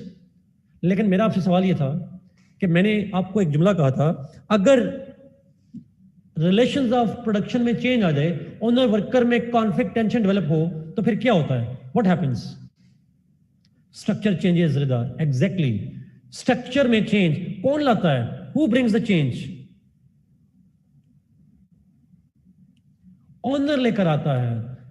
And this is what Karl Marx है जी. उसने कहा ये कैपिटलिस्ट लेकर आते हैं, टेंशन होती है, क्लास स्ट्रगल होती है, और उस क्लास स्ट्रगल के नतीजे में ओनर्स वर्कर्स के खिलाफ रिवॉल्ट करते हैं, और वर्कर्स फिर उनको पैसिफाई करने के लिए, अपने कंट्रोल को मेंटेन करने के लिए, ही एडजस्ट्स द सुपरस्ट्रक्चर, उसको रिफॉर्म कर लेता है, चेंज कर लेता है, ताकि उसकी ओनरशिप भी कायम रहे और उसकी प्रॉफिट मेकिंग भी कायम रहे. This is one of the major factors over here. That's true. So एक आप बिल्कुल ठीक कह रही हैं, जो लेबरर्स की रियलाइजेशन है, उनकी जो कॉन्शियस है, that has to be raised for their rights and all that. एक वक्त आता है कि वो रेज होती है, कोई करता है, ये रेज होती है, but somehow they ultimately resist to that. True. अब ये कहलाती है class struggle. So class struggle is the conflict between the owners and workers that happens over the period of time, that resentment develops over the period of time, resulting into a clash between the owners and workers because of the exploitation in surplus value. This is called the class struggle, and the class struggle results in change in superstructure. ये basically उसका जो point है. That's true, Arslan, absolutely. It brings not a significant revolution, but it revolution का लफ्ज़ शायद मुझे use नहीं करना चाहिए, और आप ठीक कह रही हैं. कल मार्क्स ने लफ्ज़ revolution यूज नहीं किया. उसने कहा they rise up against the owners, a class struggle ensues, and that class struggle forces the owners to change the superstructure, reform the superstructure. Ji, class struggle means struggle between upper class, यानी owner class, and worker class. Conflict between owner class and worker class. Rebellion kya hai. Now, let me go to the fourth point, and again, a very, very important point. ये जो चौथा point है ना, fourth point, dialectic history. ये point शायद सबसे important है. सबसे इंपॉर्टेंट फाउंडेशन अंडरस्टैंडिंग के लिए सबसे इंपॉर्टेंट थी. डायलेक्टिक हिस्ट्री मॉडर्न दौर को समझने के लिए कम्युनिज्म की बहुत अच्छी है. इनफैक्ट अगर आप कोल्ड वॉर के काज देखें तो आप इसकी बात करेंगे. अगर आप फुकुयामा की थ्योरी एंड ऑफ हिस्ट्री को देखेंगे तो यहाँ पे बात करेंगे. अगर आप बात करेंगे क्लैश ऑफ सिविलाइजेशन की तो आप इसका जिक्र करेंगे. अगर आप जिक्र करेंगे और किसका, हाँ, हेगल की थ्योरी का करेंगे तो इसका जिक्र करेंगे. This is so important that it covers. Hegel पे सवाल आए, मैं हेगल नहीं पढ़ाऊंगा आपको, लेकिन अब hint of Hegel will be given here. यहाँ पे हेगल का आइडिया आएगा. और मैंने कहा फुकुयामा की थ्योरी एंड ऑफ हिस्ट्री की का इस तरीके से आपकी जो क्लैश ऑफ सिविलाइजेशंस है, ये सारी theories somehow they relate with this point. तो इस चीज को जरा गौर से सुनिएगा प्लीज. डायलेक्टिक्स कैसे कहते हैं? डायलेक्टिक का आइडिया कार्ल मार्क्स ने लिया था हेगल से. Karl Marx have taken the idea of dialectics from Hegel. Hegel का नाम मैंने लिया, मैंने पहले भी कहा था हेगल इन्फ्लुएंस्ड हिम. हेगल का आइडिया ऑफ डायलेक्टिक्स क्या है, शॉर्टली समझा रहा हूं, ब्रीफली. आप डिटेल से पढ़िएगा बेशक, लेकिन शॉर्टली. हेगल था प्रीस्ट, पादरी था, मजहबी काइंड ऑफ था, बट उसको हम कहते हैं he was kind of priest, but modern priest है काइंड ऑफ, जिसको लॉजिक भी साथ लेकर आता है, लॉजिक को क्रिश्चियनिटी से लिंक कर रहा है. कि एक और क्रिश्चियन थिंकर थे जिसका नाम था सेंट थॉमस एक्विनास. उसको कहा जाता था क्रिश्चियनाइज्ड अरिस्टोटल. वो अरिस्टोटल को क्रिश्चियन कर दें तो एक्विनास बनता है. तो हेगल को कहा जाता है he is the modern Aquinas. तो एक्विनास ही है बट मॉडर्न दौर में उसका पॉइंट. एनीवे, हेगल ने क्या कहा? हेगल ने कहा डायलेक्टिक की थ्योरी क्या है. हेगल की सारी थ्योरी नहीं, डायलेक्टिक की बात करूं. हेगल ने कहा कि खुदा ने, गॉड हैज क्रिएटेड आइडियाज. खुदा ने एक आइडिया बनाया था. What is idea? Idea is the abstract notion about what is good और what is acceptable in a society, जिसको नॉर्म कह सकते हैं, वैल्यू कह सकते हैं.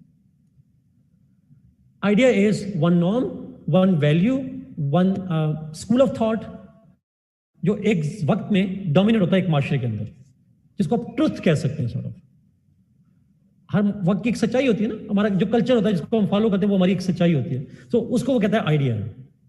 कार्ल मार्क्स कहता है ये जो, चूंकि ये नॉर्म्स और वैल्यूज इंसानों ने बनाई होती हैं, these values, these norms, this truth is not perfect. Perfect नहीं होता, क्योंकि मजहब के नजदीक परफेक्शन किसके पास होती है? Who is perfect? गॉड, अल्लाह के पास है. इंसानों के पास तो कुछ नहीं होता, सो डिवाइन है. तो उसने कहा इंसानों का आइडिया है इम्परफेक्ट होता है, और उसी के अंदर कुछ इम्परफेक्शंस होती हैं, कुछ उसके अंदर कुछ ना कुछ कंट्राडिक्शंस होती हैं, मतलब अपने ही खिलाफ चीजें होती हैं. उसने कहा थोड़ा अर्सा गुजरता है, after some time this idea generates and creates an anti idea. इसी आइडिया के अंदर से एक एंटी आइडिया डेवलप होता है. एक दूसरा ट्रुथ होता है जो कहता है ये गलत है, पहले वाला गलत है. इसी आइडिया में से, इसी क्योंकि इम्परफेक्ट है, इसमें गुंजाइश मौजूद होती है, खामी की गुंजाइश होती है, उसी खामी को लेकर एक दूसरा आइडिया डेवलप होता है जिसको कहते हैं एंटी आइडिया। एक ट्रुथ कहता है मैं ट्रुथ हूं, दूसरा कहता है मैं ट्रुथ हूं, दोनों के दरमियान में होता है कॉन्फ्लिक्ट। अब उसने लफ्ज यूज किया, उसके लफ्ज हैं हेगल के, उसने कहा दोनों आइडिया और एंटी आइडिया दोनों के दरमियान में क्लैश होता है और क्लैश के नतीजे में एक सिंथेसिस बनता है। आपने केमिस्ट्री में सिंथेसिस पढ़ा था? क्या होता है सिंथेसिस? What is synthesis? बहरहाल इस पॉइंट को इसी पे एक्सप्लेन कर रहा हूं। Combination, exactly, it's a kind of combination. दोनों के इंटरेक्शन से एक मिक्स ऑफ टू करके एक नई चीज बनती है, something new, a product, yes, एक नई प्रोडक्ट बनती है। अब इस आइडिया एंटी आइडिया के क्लैश से एक नया सिंथेसिस बनता है। एक कहता है मैं ट्रुथ हूं, दूसरा कहता है मैं ट्रुथ हूं, दोनों में इंटरेक्शन होता है, क्लैश आता है और अल्टीमेटली एक नया आइडिया बनता है। ये जो सिंथेसिस है ये अगेन एक आइडिया है, लेकिन इस आइडिया जो सिंथेसिस है बेसिकली वो भी तो एक नई प्रोडक्ट है तो वो भी एक आइडिया। आइडिया क्या है? अरवा बड़ा आसान सा लफ्ज़ है, प्लीज इसको गौर से सुनिएगा। हम माशरे की एक वक्त की सच्चाई बोलते हैं। हर दौर में एक नाम या वैल्यूज होती हैं जिसको माशरा फॉलो करता है। हम अपने रहने सहने के लिए कुछ कोड बनाते हैं और उसको कहता है वो आइडिया। और हमें लगता है, मिसाल के बाद हमें लग दिया, हमारे माशरे में ऑलमोस्ट जनरली तय होता है कि ये मजहब होगा, ये कल्चर का रोल है, हम ऑलमोस्ट तय कर देते हैं एक सॉर्ट ऑफ। तो वो एक ट्रुथ जो होता है एक वक्त का, उसको हम आइडिया कहते हैं। उसने कहा आइडिया, कुछ लोग उससे एग्री नहीं करते, क्लैश होता है, it's a hybrid idea, yes Adeel, और नया एक आइडिया डेवलप होता है। वक्त के साथ साथ ये भी चैलेंज हो जाता है, it is challenge by its anti idea, फिर नया सेंसेस बनता है। No, god did not form it, okay, this idea was created by man, इंसानों ने बनाया वो। अभी आ रहा हूं उसके बाद।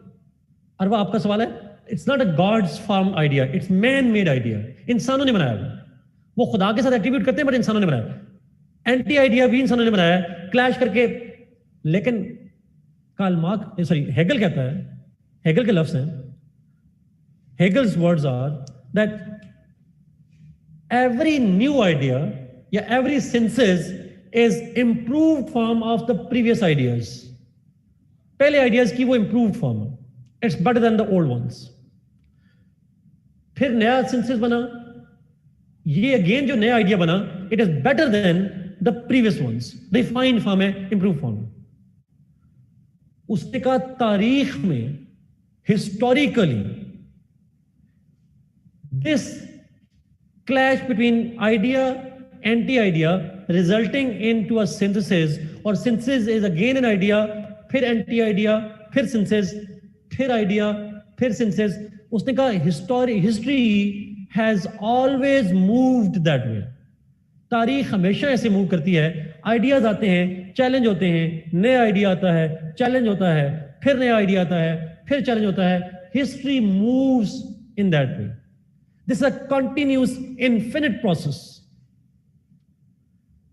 दो point important, one, this triangular relationship between idea, anti-idea and synthesis is called dialectics. इसको कहते हैं dialectics. The clash between idea and anti-idea resulting in synthesis is called dialectics. ये लफ्ज़ है dialectic. तारीख में कितने dialectic होंगे according to Hegel? How many dialectics? Move on and move on and move on and continuous process है, चलता रहे। कार्ल मार्क्स, हेगल कहता है, अब हेगल के लफ्ज़ मेरे नहीं है प्लीज, हेगल ने कहा दिस इज एक्चुअली, आप इंप्रूव करते जा रहे हो लाइफ को, हिस्ट्री मूव ऐसे करती है, तारीख ऐसे ही है, लेकिन उसने कहा कि this dialectical movement, dialectic Mahak, idea anti idea का क्लैश और उसके नतीजे में बनने वाला सेंसेस, ये डायलेक्टिक है। उसने कहा ये जो डायलेक्टिक्स हैं, this history moves in dialectics, history dialectic में मूव करती है, रिकरिंग प्रोसेस है और ये प्रोसेस इन्फिनिट है, लेकिन आइडिया इंप्रूव हुई जा रहा है। जब चीजें इंप्रूव होती जाए तो कभी तो परफेक्शन आएगी ना, there has to be perfection at some time. अब हेगल कहता है, हेगल के लफ्ज में नहीं, उसने कहा this dialectics is aimed at, इसका मकसद ये, खुदा ने ये प्रोसेस क्यों रखा है सारा, क्योंकि हर चीज खुदा ने बनाई है, खुदा ने ये चीज क्यों रखी है डायलेक्टिक्स। उसने कहा खुदा चाहता है कि जो आइडिया कैपिटल आई वाला है, जो परफेक्ट आइडिया है, जो खुदा के नजदीक आइडिया है, वो अचीव किया जाए। So it's this dialectical process is a march towards, this is a continuous process of reaching to the idea, and that the idea is the God's idea. ये प्रोसेस चलता रहेगा, एक जब खुदा चाहेगा तो वो परफेक्शन आ जाएगी, आसान लफ्ज़ में। तो मेरे ख्याल में जब खुदा की परफेक्शन आएगी तो क़यामत आ जाएगी, सॉर्ट ऑफ, आप ऐसे कह रहे हैं। I don't know what will happen, but वो इसको लेके चलता है, इनफिनिट प्रोसेस है। इसमें टेक अवे ये है, 2-3 पॉइंट टेक अवेज के हैं, बाकी आप हेगल को पढ़िएगा, 2-3 टेक अवेज हैं। One, this idea is abstract thing, abstract चीज है। दूसरी चीज, डायलेक्टिक्स क्या होता है, you need to know, dialectic movement है। और तीसरी चीज जो इंपॉर्टेंट है, this is an infinite process. ये तीनों चीजें क्लियर हैं जी? All these things are clear? Idea means एक वक्त में जो चीज सोशल रियलिटी होती है उसको हम कहते हैं द आइडिया। द आइडिया, ये जो कैपिटल आई वाला आइडिया है, this is the god's idea, perfection, perfect. अब उसमें कोई खामी नहीं हो सकती, there can be no change in that, it's a perfect thing. उसका एंटी आइडिया नहीं हो सकता। पहला मैंने कहा कि idea is abstract, and second is the dialectics process है, हिस्ट्री मूव्स इन डायलेक्टिक्स। और डायलेक्टिक्स का मतलब है आइडिया एंटी आइडिया का क्लैश होता रहेगा और उससे एक सिंथेसिस बनता जाएगा। और तीसरी जो चीज है, the third takeaway is that it is an infinite process. Thank you Asma for writing all that. So idea is abstract, पहला पॉइंट। दूसरा पॉइंट डायलेक्टिक प्रोसेस है, clash of two things and resulting in the third one. और last चीज है, it's an infinite process. This is Hegel's idea of dialectics, Hegel's theory of dialectics. Now, let me use it for Karl Marx. Karl Marx क्या कहते हैं? Let me. No, the idea is also abstract, but it's God's idea.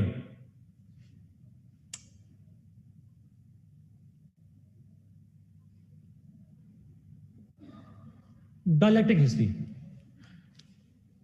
Hegel ने कहा था कि dialectics यानी एक वक्त में माशरे में एक फैक्ट होता है, लोग उसको चैलेंज करते हैं, और जब लोग चैलेंज करते हैं तो क्लैश होता है लोगों के दरमियान में, और फिर एक सिंथेसिस बनता है, एक नया फैक्ट, एक नया ट्रुथ डेवलप करते हैं, और फिर क्लैश होता है। हिस्ट्री, तारीख जो है वो दुनिया की भरी पड़ी है, जंगें होती रही इन क्लैश ऑफ आइडियाज की वजह से, इस तारीख में मुआहदे होते रहे, but this is how history moved.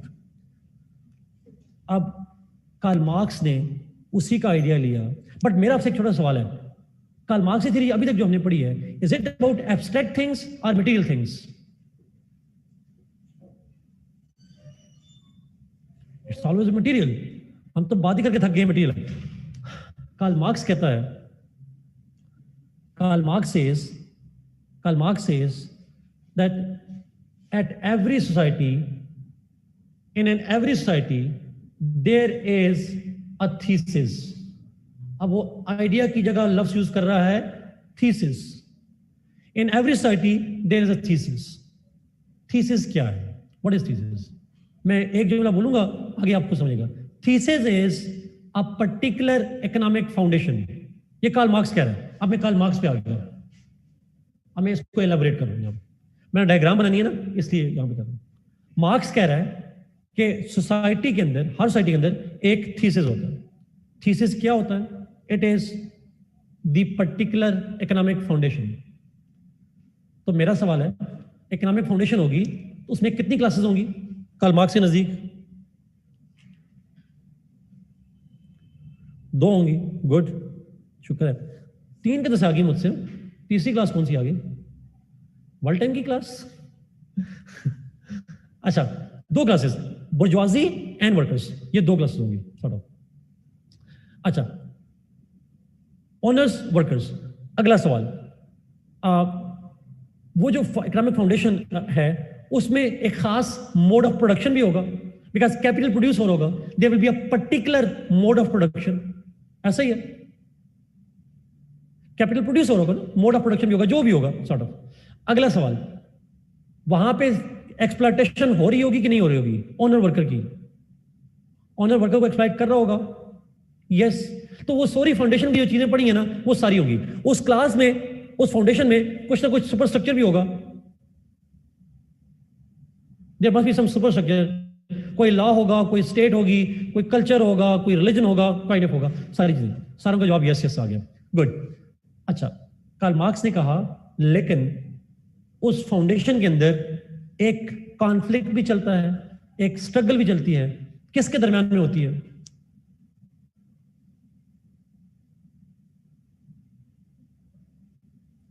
Owner और वर्कर की दो क्लासेस हैं, ओनर वर्कर की, और वो क्यों होती है? Because of surplus value.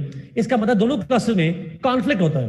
Karl Marx कहता है एक वक्त आता है कि उस इकोनॉमिक फाउंडेशन में जो डोमिनेंट ओनर हैं उसके खिलाफ वर्कर्स एक एंटी थीसिस डेवलप करते हैं। Workers develop an anti thesis, उसके खिलाफ एक महाज खड़ा करते हैं। अभी अभी शुरू अभी ना करिएगा प्लीज। थीसिस में और एंटीथीसिस में कॉन्फ्लिक्ट स्टार्ट होता है। इस कॉन्फ्लिक्ट के नतीजे में the conflict between thesis and antithesis, thesis है बोर्जुआजी लेड इकोनॉमिक फाउंडेशन और एंटीथीसिस है प्रोलेटेरिएट्स, वर्कर्स। कॉन्फ्लिक्ट के नतीजे में कार्ल मार्क्स कहता है एक सिंथेसिस बनता है। अ सिंथेसिस इज डेवलप्ड। अब मैंने आपको कहा था कि कार्ल मार्क्स ने कहा जब कॉन्फ्लिक्ट होगा दो क्लासेस का तो सुपर स्ट्रक्चर चेंज होगी। कहा था मैंने ये बात? यस एग्जैक्टली रहता, सुपर स्ट्रक्चर चेंज होगी। कार्ल मार्क्स ने यहां पे कहा, अब कार्ल मार्क्स ही कह रहे हैं, Karl Marx is saying that जब थीसिस और एंटीथीसिस डेवलप होगा, वर्कर्स ओनर्स के खिलाफ उठ खड़े होंगे। The owners in order to pacify them, उनको पैसिफाई करने के लिए they will create a new foundation. A new thesis means a new foundation is created by the owners in which there are two changes. दो changes होंगी। एक, mode of production will get change. ये सुनिएगा, Karl Marx कह रहा है जब thesis and antithesis का क्लैश होगा, जो नया सिंथेसिस बनेगा, सिंथेसिस भी नई फाउंडेशन है, ओनर नहीं बनाई है, बट उस फाउंडेशन में दो काम करेगा। वो चेंज करेगा मोड ऑफ प्रोडक्शन, और दूसरी चीज सुपर स्ट्रक्चर चेंज हो जाएगी। The new thesis will have a changed mode of production and therefore a changed super structure. Is it clear?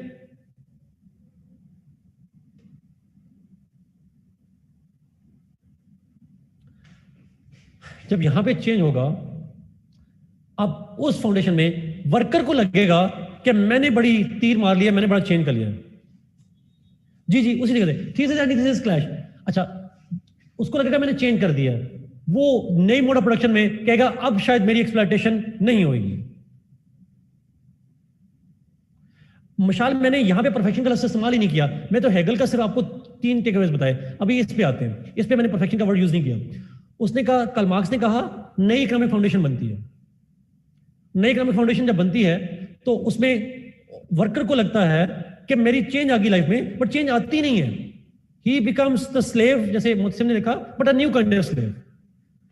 नए थीसिस में नया मोड ऑफ प्रोडक्शन, नया सुपर स्ट्रक्चर। लेकिन कार्ल मार्क्स कहता है एक्सप्लॉयटेशन होती रहती है। जब सदियां गुजरती हैं, after centuries and centuries of times, उसका भी फिर एंटीथीसिस डेवलप होता है। Again it's antithesis developed, workers again revolt. सदियां गुजरती हैं, फिर उनको रियलाइज होता है एक्सप्लॉयटेशन हो रही है, नई एंटीथीसिस, फिर क्लैश। उसने कहा फिर एक नया थीसिस आता है। एग्जैक्टली दी जी न्यू फाउंडेशन वही है, पुरानी वाली फाउंडेशन है, सिर्फ मोड ऑफ प्रोडक्शन चेंज हुआ, फाउंडेशन वही है। रॉ मटेरियल नया है, लेबर का मोड नया है, टेक्नोलॉजी नई है, बट ओनर वही है, वर्कर वही है। Sort of. अब फिर आ गया थर्ड, ये थर्ड पॉइंट आ गया, ये सिंथेसिस है। Synthesis is the new foundation. Iqra exactly ये थीसिस क्या है? एक नई इकोनॉमिक फाउंडेशन है, और नई इकोनॉमिक फाउंडेशन में नया मोड ऑफ प्रोडक्शन है, सुपरस्ट्रक्चर चेंज है, थिंग्स चेंज, बट ऑन जो चीज चेंज नहीं होती वो है ओनर वर्कर। सुपरस्ट्रक्चर चेंज हो जाता है, रॉ मटेरियल चेंज हो जाता है, टेक्नोलॉजी चेंज हो जाती है, मोड चेंज हो जाता है, बट चेंज नहीं होता तो ओनर और वर्कर। वो आपने एक सुना हुआ है, old wine in new bottles. It's an old wine in the new bottles. New mode of production, new kind of thing, but the old kind of class difference remains the same, exploitation remains the same. It's everything gets changed. You can write both. You will write both, Arwa. You will write a thesis, synthesis, which is a new thesis. The clash results in a new synthesis, and this synthesis result, it's a kind of new thesis, new foundation. Yes, method of surplus value remains the same. Obviously, चीजें change हो जाती हैं. Okay. Again, फिर antithesis develop होता है, फिर clash होता है. Again, a new thesis developed. आखिरी जुमला अब ये सुनिएगा. Exactly, Mishal. Absolutely, it's a just to create illusion. Worker को लगता है मेरे लिए अब लिबरेशन आ गई, मैंने रेवोल्यूशन किया, एंटी से डेवलप किया, और मेरी मेहनत से अब मुझे एक्सप्लॉइट नहीं किया जाएगा. लेकिन 8-10 नस्लें गुजरती हैं, फिर याद आता है मेरे साथ तो धोखा हुआ था, फिर वो उसी तरह से एक्सप्लॉइटेशन चलती रहती है. Absolutely true. Now Karl Marx ने कहा, अब यहां पे आखिरी पॉइंट है. कार्ल मार्क्स ने कहा, ये यहां पे आपने सुनना है, आपने लिखना नहीं है, अब ये लास्ट सुनना है जरा. कार्ल मार्क्स ने कहा कि मैं जिस वक्त में रह रहा हूं, when he was living this time, I am living, उसने अपने लास्ट में कहा, I am living at a time when we are in the fourth phase. पहला डायलेक्टिक, दूसरा, तीसरा. Now we are, उसने कहा, we are living at a time when we are in a foundation जो कि चौथी फाउंडेशन है. And this fourth foundation, पहली, दूसरी, तीसरी, चौथी, this fourth foundation is the last foundation. This fourth dialectic will be the last dialectic. अब यहां से मैं कोई मार्कर डिफरेंट यूज करूं, ग्रीन मार्कर है तो ग्रीन यूज करूं. उसने कहा अब हम इस दौर में रह रहे हैं, इस ग्रीन वाले दौर में, और यहां पे उसने कहा इस इकोनॉमिक फाउंडेशन में मोड ऑफ प्रोडक्शन क्या है? What was the mode of production during Karl Marx time?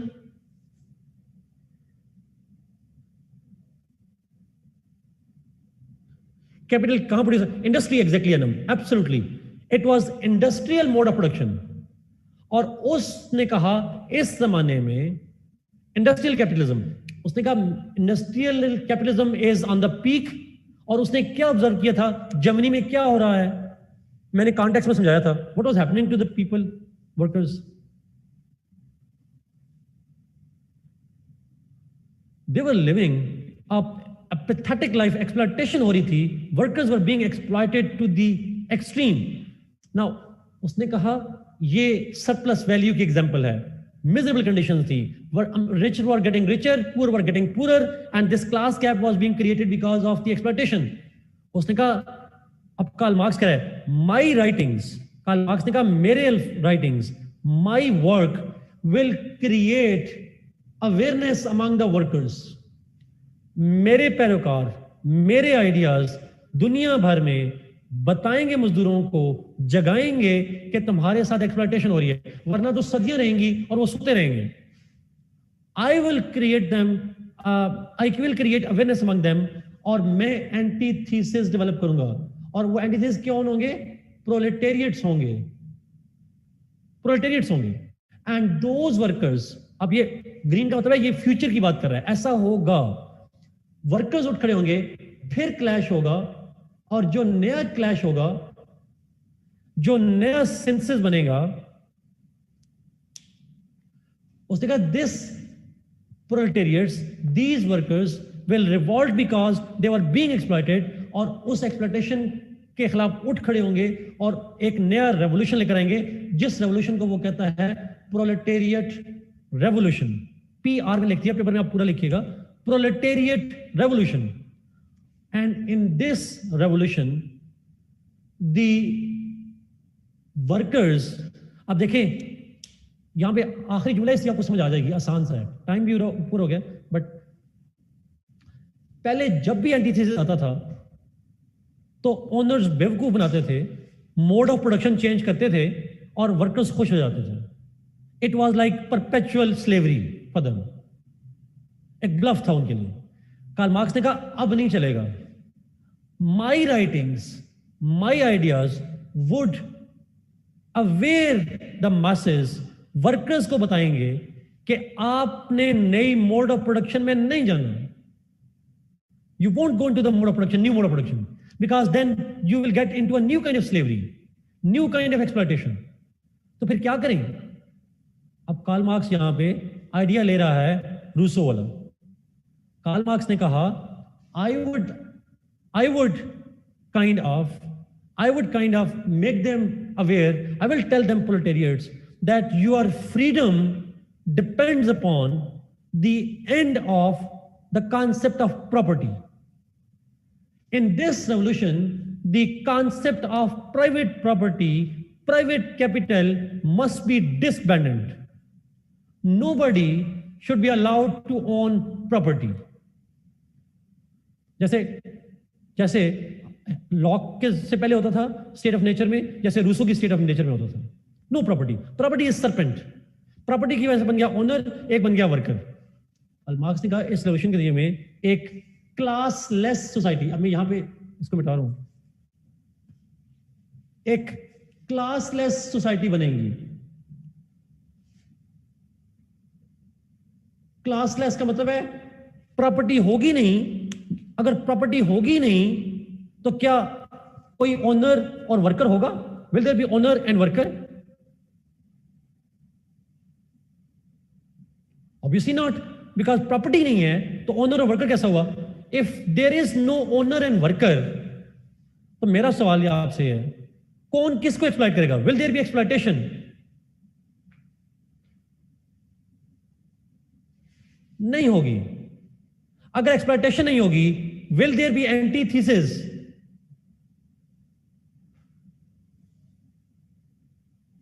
नहीं होगा। तो क्या नया डायलेक्टिक्स बनेगा? Will there be new dialectics? नहीं होना। हिस्ट्री फिर कैसे मूव करेगी? उसने कहा हिस्ट्री जो पहले इस तरह मूव कर रही थी डायलेक्टिक्स में, now it will move horizontally. History horizontal हो जाएगी, dialectic history will end, no more clash, it's all horizontal history. आखिरी जुमला, अगर ओनर वर्कर नहीं होगा, गौर सुनिएगा please. Yes, equality, economic equality, और इकोनॉमिक इक्वालिटी किसी के पास कुछ नहीं है, यही इक्वालिटी है। अगला सवाल बहुत इंपॉर्टेंट, आखिरी जुमला है, अगर ओनर वर्कर की डिस्टिंक्शन नहीं होगी, everybody is the owner, everybody is the worker, economic equality है, एक्सप्लॉयटेशन नहीं हो रही, what will happen to superstructure? Superstructure के साथ क्या होगा? It will collapse, absolutely. Karl Marx के वर्ड्स हैं, let me choose his words. उसने कहा the superstructure shall wither away, फूंक मारेंगे उड़ जाएगी, खत्म हो जाएगी। क्योंकि स्टेट किस लिए बनी थी? ओनर को सपोर्ट करने के लिए। मजहब बना था ओनर के लिए, everything was created for the owners. तो अब अगर ओनर ही नहीं रहा तो state will collapse, the entire superstructure will disappear, खत्म हो जाएगी, उड़ जाएगी। तो मेरा सवाल है, क्लासलेस सोसाइटी होगी, विल देयर बी स्टेट्स? क्या स्टेट्स होंगी?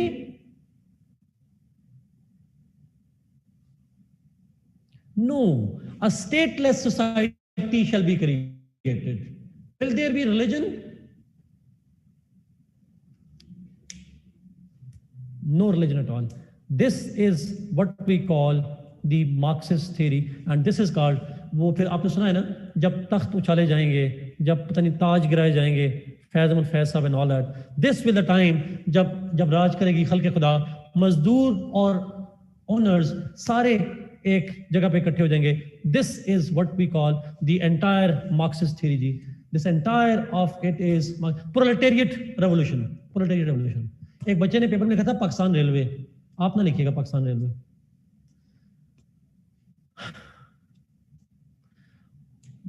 This is all from my side जी। नेक्स्ट क्लास में मैं शुरू करूंगा थोड़ा सा, तो थोड़ा सा डिस्कस करूंगा कि इसकी थ्योरी का मॉडर्न दौर से क्या रेलेवेंस है, खासकर मैं फुकुयामा से लिंक करूंगा उसकी एंड ऑफ हिस्ट्री से। But I guess this is all from my, I am sorry आज का क्वेश्चन आपका नहीं ले सका, बट आई गेस मेरी डिबेट इट वाज सिंपल इसलिए। Yes, it's also called communism. Stateless classless society can exist in state also. State के अंदर स्टेटलेस सोसाइटी कैसे आएगी वैसे? यस जी जरा इसमें thank you for asking this question. जरा इसमें क्वेश्चन तो मार्क्सिज्म भी आ सकता है, या जो ऊपर क्वेश्चन पहले किसी ने पोस्ट कर दिया था मेरे ख्याल में, अगर आप दोबारा वो पोस्ट कर दें, क्वेश्चन बड़ा अच्छा क्वेश्चन था, वो आप उसको दोबारा देख लीजिएगा। बट ऑब्वियसली इस थ्योरी को मार्क्स ने कहा था this is scientific socialism. His theory is end of state too. Thank you. Okay जी, thank you so much, thank you so much, God bless you, be safe and इंशाल्लाह next class के अंदर थोड़ा सा 5-10 minute की बात करूंगा and then I will move towards Muslim thinkers.